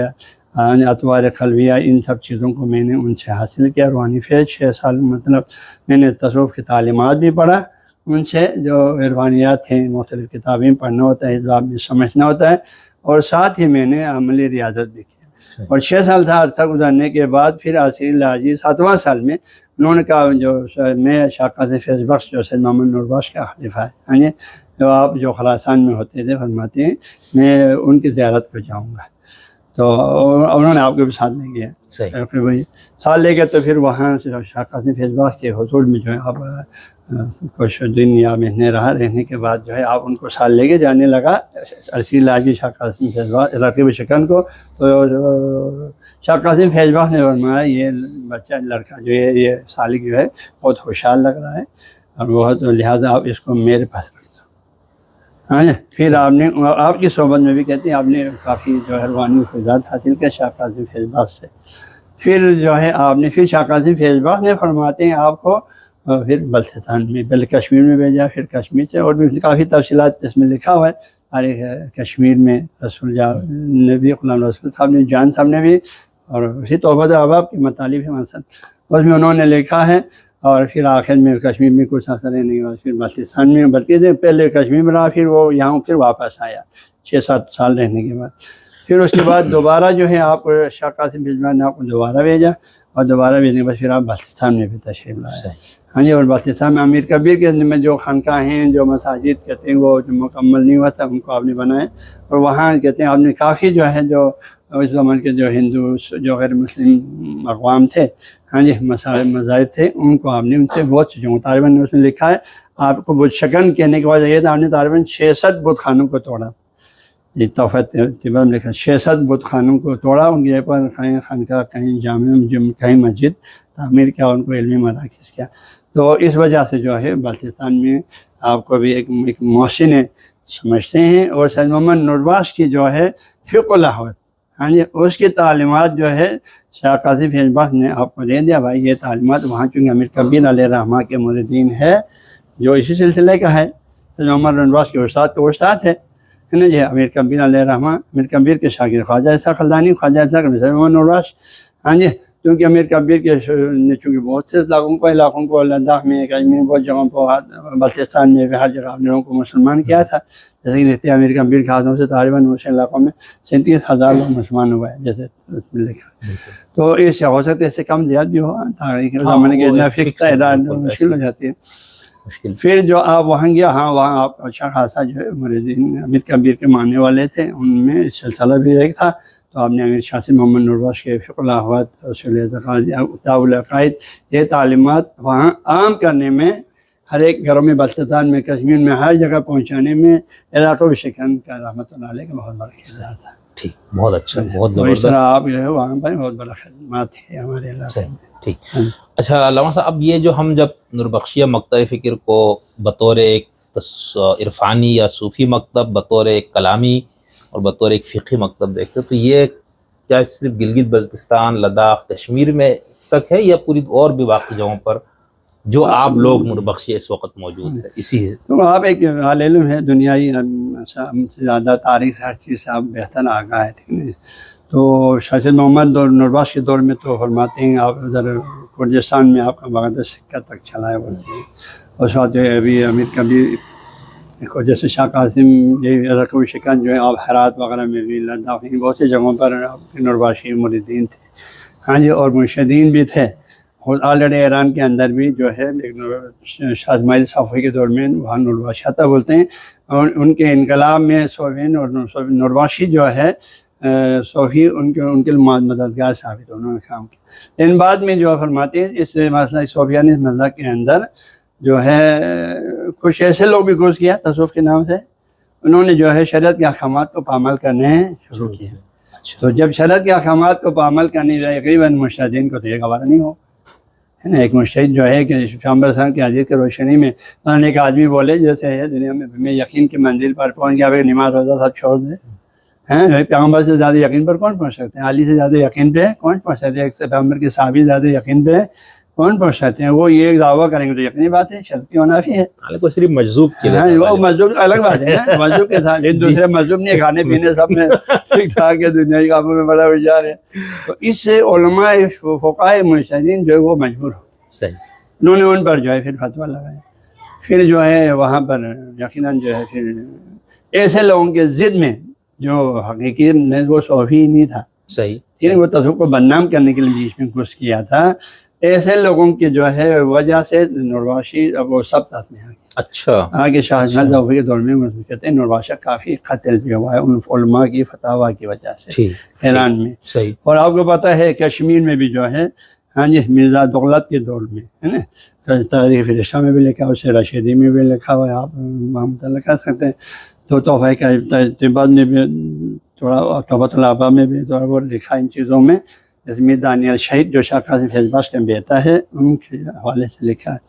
تو وہاں انہوں نے جو ہے ابھی تکفیری کو ہر جگہ ہے نا, تو انہوں نے سیاست کے فقہ الاحوت کو یا کچھ اور چیزوں کو ایشو بنا کے وہاں علماء ہند کو وہاں بھیج دیا. تو وہاں انہوں نے فتویٰ دے دیا ان کی کتابوں کو جلاؤ, یہ لوگ اگر مذہب حق میں آتے ہیں تو ٹھیک ہے, ورنہ ان کو قتل کرو, ختم کرو. ان کی فتاویٰ ہے نا. یہ مسلمانوں میں سب سے بڑی مثبت یہ ہے آپ خود آ کے ان کی مدعا کو نہ سنیں. ہاں جی, علماء کو چاہیے نا کسی مسئلہ کا کسی پر فتویٰ دینے سے پہلے پوچھنا چاہیے کہ بھائی اس مسئلہ کے رئیس سے آ کے ہمارے نورباشی مسئلہ کے جیسے آپ نے آ کے ہم سے پوچھتے ہیں. یہ صحیح طریقہ یہی ہے. اور ادھر جیسے ہماری فاتح پیر نورباشی سلمان شاہ نورانی زمان برکات ہوئے ہے نا, جو ہمارے ذمہ دار ہے اس وقت, آپ ان سے جا کے پوچھیں بھئی آپ کے مذہب میں یہ نظریات ہمیں نظر آ رہا ہے آپ کی کتابوں میں, ان کا آپ کے پاس کیا توجیہ ہے, کیا تعویل ہے, کیا تشریح ہے. اور وہ معقول تشریح پیش کرتے ہیں تو قرآن سنت سے موافق آپ کو قبول کرنا چاہیے. اب ان سے حسن ظن رہنا چاہیے. ہاں اگر وہ پھر بھی قرآن سنت کے 100% مخالف کوئی توجہ کر پھر آپ حق و جانب پہ فتویٰ دینے کا. صحیح, ٹھیک ہے. اب ایسا نہیں ہوتا ہے آنکھیں بند کر کے کتاب پڑھ لیا, بھائی دوسرا اس سے کچھ اور مراد لیتے ہیں, آپ کچھ اور مراد لے کے جو ہے اپنی مراد کے مطابق دوسرے پہ فتویٰ ڈال دیتے ہیں. اور اسی سے مسلمانوں میں یہ فتویٰ کا سلسلہ, یہ تاخیر کا سلسلہ اس وجہ سے جاری ہوا. ورنہ بیٹھ جائیں آپ میرے مدعا کو سنیں, اس پر جو اعتراض آزاد آتے ہیں کریں. ہاں جی, اور میرے پاس کوئی جواب نہ ہو قرآن سنت کے میں تو مجھ پر واجب ہے کہ میں آپ کی بات کو مانوں. بالکل, ایمانداری کا تقاضا یہی ہے. اگر میں مطمئن کروں قرآن سنت کی روشنی میں, عقل کی روشنی میں, تو آپ کو بھی ماننا واجب ہے. انصاف کے تقاضے ہوں گے. سب کا مقصد کیا, ایک دوسرے کی ہدایت ہے نا. ایک کو گمراہ کرنا تو مقصد نہیں ہونا چاہیے نا, ایک دوسرے کی ہدایت مقصد ہونی چاہیے. صحیح بات. کسی بھی مسلمان تو چھوڑا, کسی بھی غیر مسلم سے بھی بات مباحثہ, آپ کا مقصد اس کو دبانا نہیں ہونا چاہیے, آپ کا مقصد اس کو ہدایت ہونا چاہیے. ہاں, کیونکہ یہی ثواب کا کام ہے, یہی نیک کام ہے. کافر ثابت کرنا کوئی نیک کام نہیں ہے. بالکل, ہے نا, کافر تو یہی ہے. ابھی اسی کو نہیں سمجھا جاتا. تو لہٰذا جو ہے نورباشی ادھر کشمیر میں بھی جو ہے ہمارا صحیح یہی ہوا, بہت جگہ پھیلا ہوا تھا ہم لوگ الحمدللہ, کیونکہ ہماری نظریات جو ہے قرآن سنت کی کوئی مخالف نہیں تھا. ہم خود ہمیں ابھی بھی اعلانی جگہ آپ کی میڈیا کا دور کہتا ہوں, اگر ہمارے تعلیمات میں کوئی بھی چیز جو قرآن سنت مسلمہ کے درمیان مخالف ہو, ہم ابھی چھوڑنے کے لیے تیار ہیں. لیکن جس طرح دوسرے مسائل کے ہاں اپنے مدعا کو ثابت کرنے کے لیے کوئی نہ کوئی دلیل ہے, تو ہمارے پاس بھی کوئی نہ کوئی دلیل ہے. ان دلائل کی روشنی میں ہم یہ زندگی گزار رہے ہیں. ہاں جی, تو پھر جو ہے لہٰذا اگر 100% کوئی غلط چیز ہو تو ہم اس کا بھی جوڑیں گے. ہم نے آخرت کے دین آخرت کے لیے ہوتے ہیں, دین دنیا کے لیے نہیں ہوتے, آخرت کی کامیابی کے لیے. آخرت کی کامیابی آخرت کے فیصلے سارے حق اور حقیقت کی بنیاد پر ہوتی ہے, خود ساختہ چیزوں کی بنیاد پر نہیں ہوتی ہے نا. تو لہٰذا جو ہے اس وجہ سے جو بلوچستان میں اگر آپ تاریخ پڑھیں تو ہمارے نورباشوں کشمیر میں اسی علماء کی فتویٰ مرزا دولت کے اس مزاج, ہاں جی, خونخوار مزاج کی وجہ سے نورباشوں کا قتل عام ہو گیا. خود نے لکھا تاریخ فرشتے میں, اس سے قول نقل کیا, میں نے جو ان پر اتنی سختی کی, کچھ لوگوں کو میں نے مار دیا, کچھ لوگ جو ہے مجھ سے ڈر کا جو ہے اہل سنت فرقہ اختیار کیا, کچھ لوگ بھاگ گیا, کچھ لوگ چھپ گیا. ہاں جی, وہ خود لکھتے ہیں اس میں تاریخ فرشتہ میں. ٹھیک ہے جی. تو اس طرح یقینی بات ہے, جہاں تک میں چاہتا ہوں انہی چیزوں کی وجہ سے نورباشی جو ہے اب وہ خانقاہی نظام بھی ہمارا کمزور پڑ گیا. کھلے عام نہیں کہہ سکتے. جو دنیا میں خصوصاً پاک ہند میں اکثریت تو اہل سنت والجماعت کی ہے, اور ان میں ایسے شدت پسند اچھے علماء بھی ہیں, وسیع نظر والے, یہ نہیں کہ ہم سب ایک جیسا سمجھیں. لیکن غالبہ ان لوگوں کا ہے جو سب کو مسلمانوں کے دائرے سے خارج کرنے پر تولا ہوا ہوتا ہے. ٹھیک ہے جی. تو اس وجہ سے جو ہے اب ہمارے جو خانقاہی نظام جس میں مرشدین کی تربیت ہوتی تھی, روحانی طور پر بہتر تربیت کا سلسلہ ایک تھا, وہ بھی کمزور پڑ گیا. اور علمی مراکز چونکہ بلتستان آپ کو پتہ ہے ابھی راستہ نکل گیا, جہاں تھا یا سڑکیں بنے ایک بار بالکل کٹا ہوا ہے جگہ تھا, اس وجہ سے ہمارے علمی مراکز مدارس بھی کمزور پڑ گئے. ہاں جی. تو یا کچھ آگے پیچھے جا کے پڑھا وہ پھر اسی مسلک کا ہو گیا, بہت کم لوگ نرواشی مسلک رہا, اور جو باقی لوگ نہیں گیا تو ان کا ایک محدود علمی سرمایہ تھا. وہ اتنا کر سکتے تھے کہ اپنی اسی فقہ کو سمجھ کے لوگوں کو یہ سمجھاتے رہیں. یہ سب محمد نوربخش بزرگان کی جو تعلیمات ہمارے ہاتھوں میں, انہی کو محفوظ رکھیں, انہی کی حفاظت کریں, انہی پر لوگوں کو عمل پیرا رکھیں, کاربن رکھیں. اتنا وہ کوشش کر سکا ہمارے سلسلے کے جو پیرانے طریقہ جو بھی آئے معروف حضرت کیا ہوتے ہیں عراقی کے بعد,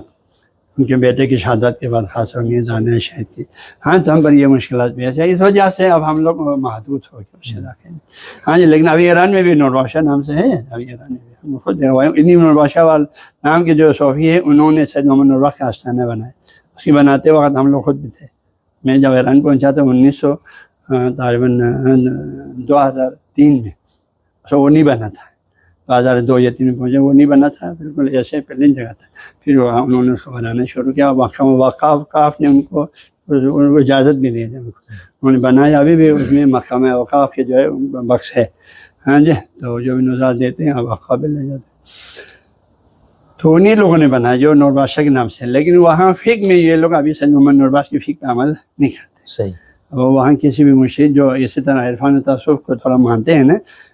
جیسے تو ان مرشدین کی طرف رجوع کرتے ہیں. خلافت پہ ورنہ نوربخش کے نام سے ہیں.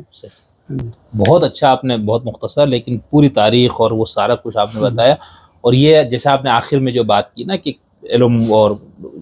پوری دنیا سے کٹا ہوا علاقہ پھر, لیکن ہم خود بھی یہی سمجھتے ہیں کہ یہ بھی بہت بڑی غنیمت ہے کہ ان بزرگان کی ساری تعلیمات کو کم سے کم محفوظ کیا گیا. ابھی آپ سے, آپ کے بعد جو نسل ہے ان سب سے یہی امید ہے کہ انشاءاللہ اس کو بہتر انداز سے, اب آپ نے یہاں پر اتنا بہتر ایک ادارے کی بنیاد ڈالی ہوئی ہے, کافی عرصے سے درس و تدریس بھی ہے, تو ہم اپنے سننے دیکھنے والوں کو یہی کہنا چاہتے ہیں کہ اگر آپ معاشرے سے نفرت کو, مسلمانوں کے درمیان تفرقہ بازی کو, اس کی بنیاد پہ قتل و غارت گری کو, اس کی بنیاد پہ جو نفرت اور دشمنی, مناکحت, حرام اور فلانا ڈھمکانا, یہ سارے جو امراض جس سے آج آپ سب پریشان ہیں, اگر آپ کو یہ لگتا ہے کہ بھئی آپ کو ایک دل میں یہ درد ہے کہ ہمیں اس سے نکلنا چاہیے, تو ایک طالب علم کے طور پر ہمارا تو یہ خیال ہے کہ آپ اس ادارے کو دیکھیں. بہمت آباد میں ہے, میں ایڈریس بھی نیچے لگا دوں گا, کوئی فون نمبر یہاں کا کوئی رابطہ وہ بھی میں دوں گا. تو آپ لوگ جتنا آپ سے جو ہو سکتا ہے, میرا خیال سے تو مجھ سمیت ہم سب کو جو بھی ہماری حیثیت اوقات ہے, علمی حساب سے, دولت مالی حساب سے, کسی اور حساب سے, تو ہمیں ان اداروں کو فروغ دینا چاہیے جو تعداد میں کم ہونے کے باوجود, اور جو ان کا فقہی, کلامی اور عرفانی جو ان کا پہلو ہے, آپ اس کو پڑھیں, آپ اس کو سمجھیں, آپ اس کو دیکھیں, تو آپ کو خود اس بات پہ یقین آئے گا اور آپ خود اس نتیجے پر پہنچیں گے کہ ہمیں اس طرح کے چھوٹے اداروں کو, جس کے عام طور پر بہت بڑے معاونین نہیں ہوتے, ان کے پاس وسائل کی فراوانی نہیں ہوتے, تو ہمیں میرے خیال سے اس طرح کے ان سے بلا تفریق مذہب مسلک, یعنی آپ کا مسلک کیا ہے وہ جو بھی, لیکن اس بنیادی پوائنٹ کو آپ سمجھتے ہیں جس میں اس وقت مسلمانوں کو اجتماعی طور پر جو تشدد, افتراق اور اس کی بنیاد پہ جو نفرتیں اور یہاں تک کہ گردن زدمیاں بھی ہو رہی ہے, تو اگر آپ اس کا کچھ ازالہ چاہتے ہو تو میرا تو یہ خیال ہے کہ ایک روشنی کا ایک کیا کہنا چاہیے, ایک یہاں پر کرن, ٹھیک ہے, ایک ستارہ, ایک بلب یہاں پر جل رہا ہے. تو آپ لوگ بھی اگر آپ کو لگتا ہے یہ مقصد آپ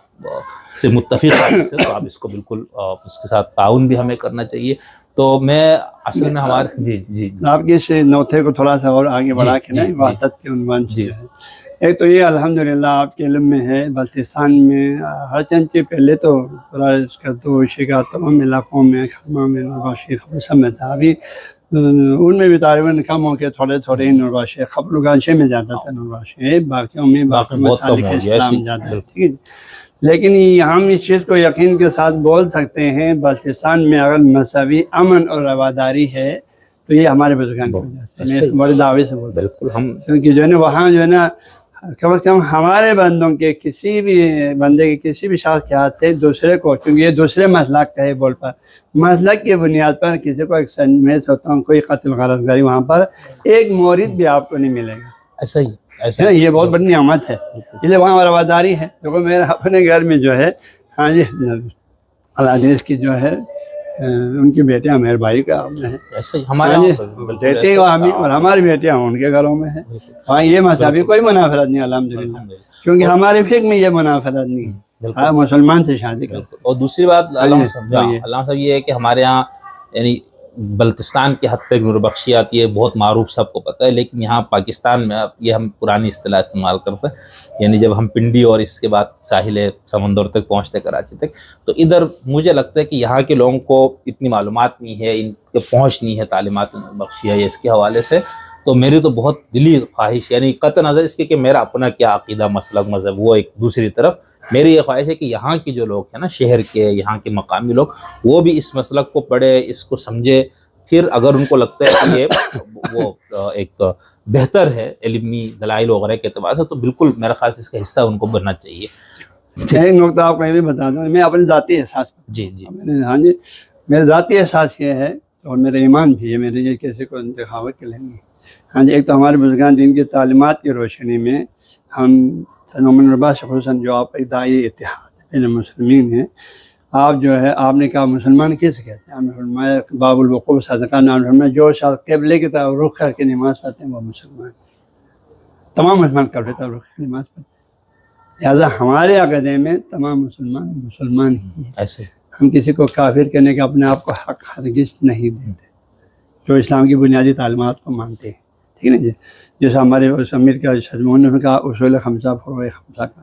جو اس کو مانتے ہیں، نماز روزہ حج زکوٰۃ یہ ساری چیزیں، اور اللہ پر ایمان رکھتے ہیں، ملائکہ پر ایمان رکھتے ہیں. ٹھیک ہے، ہم نے جو اصول دین لوگ بنایا اس میں مختلف، لیکن میں نے جب تک ہی مطالعہ کیا تو کوئی مسلمان نے جعلہ کو نہ مانا، کوئی مسلمان نے فرشتوں کا انکار کیا، کوئی مسلمان نے آسمانی کتابوں کا انکار کیا، کوئی مسلمان نے آخرت پر یوم آخرت سب مانتے ہیں. باقی جو جزئی اختلافات ہیں وہ الگ چیز ہے، وہ میں سوچتا ہوں اجتہادی ہے. اجتہادی کہیں کوئی سیاسی مداخلت ہے، کہیں سیاسی وجوہات ہے، کہیں اجتہادی اختلافات ہیں، اس وجہ سے. ٹھیک ہے جی، لہٰذا ہم آپ کی توسط اعلان کرتے ہیں، ہم تمام مسلمانوں کو اہل سنت کے جتنے بھی فرقے ہیں،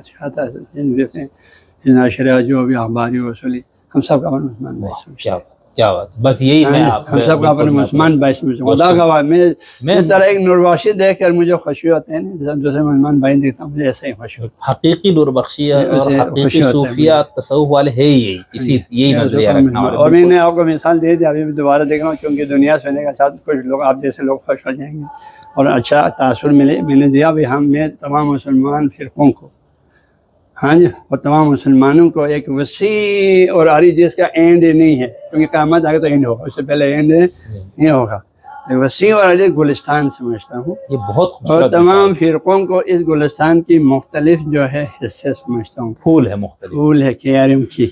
ٹھیک ہے جی، اب آپ کو پتہ ہے گلستان کے جو پھولوں کی مختلف قسمیں ہیں، کسی میں تھوڑا بہت کانٹے بھی ہے، کسی میں کانٹے نہیں ہے، کسی کے پھول میں زیادہ خوشبو زیادہ ہے، رنگ کم ہے، کسی میں رنگ زیادہ ہے، خوشبو کم ہے.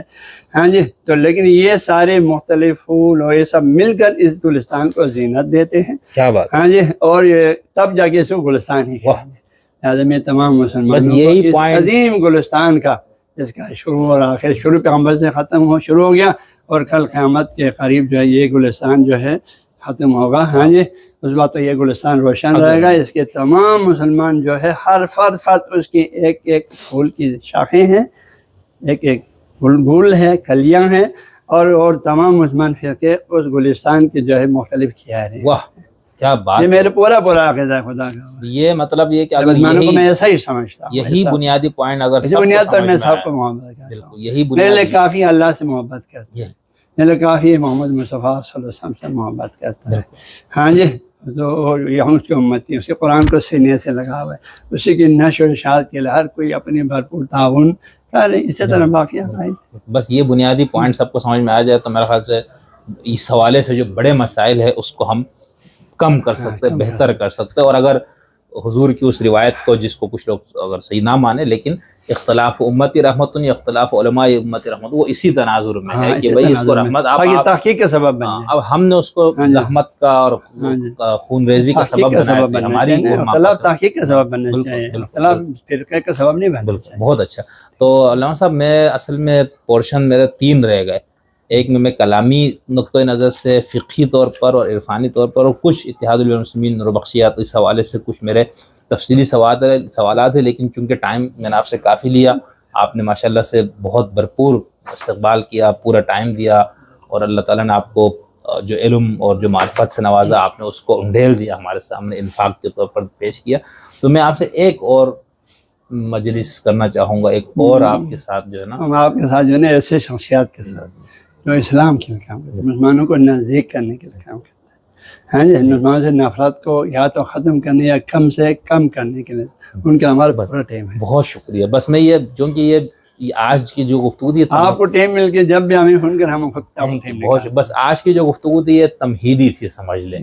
کہ زمین تیار کی کہ ہم اب آگے ہم اصل میں بہت سی چیزوں کو سمجھیں گے. نور بخشیت کیا ہے، پھر باقیوں سے کن کن جگہوں پر اختلاف ہوتا ہے، کہاں پر اتحاد، پھر نور بخشیت بطور ایک کلامی، فقہی اور عرفانی یا صوفیانہ مکتب کے طور پر اس کے اندر باقیوں سے زیادہ اتحاد اور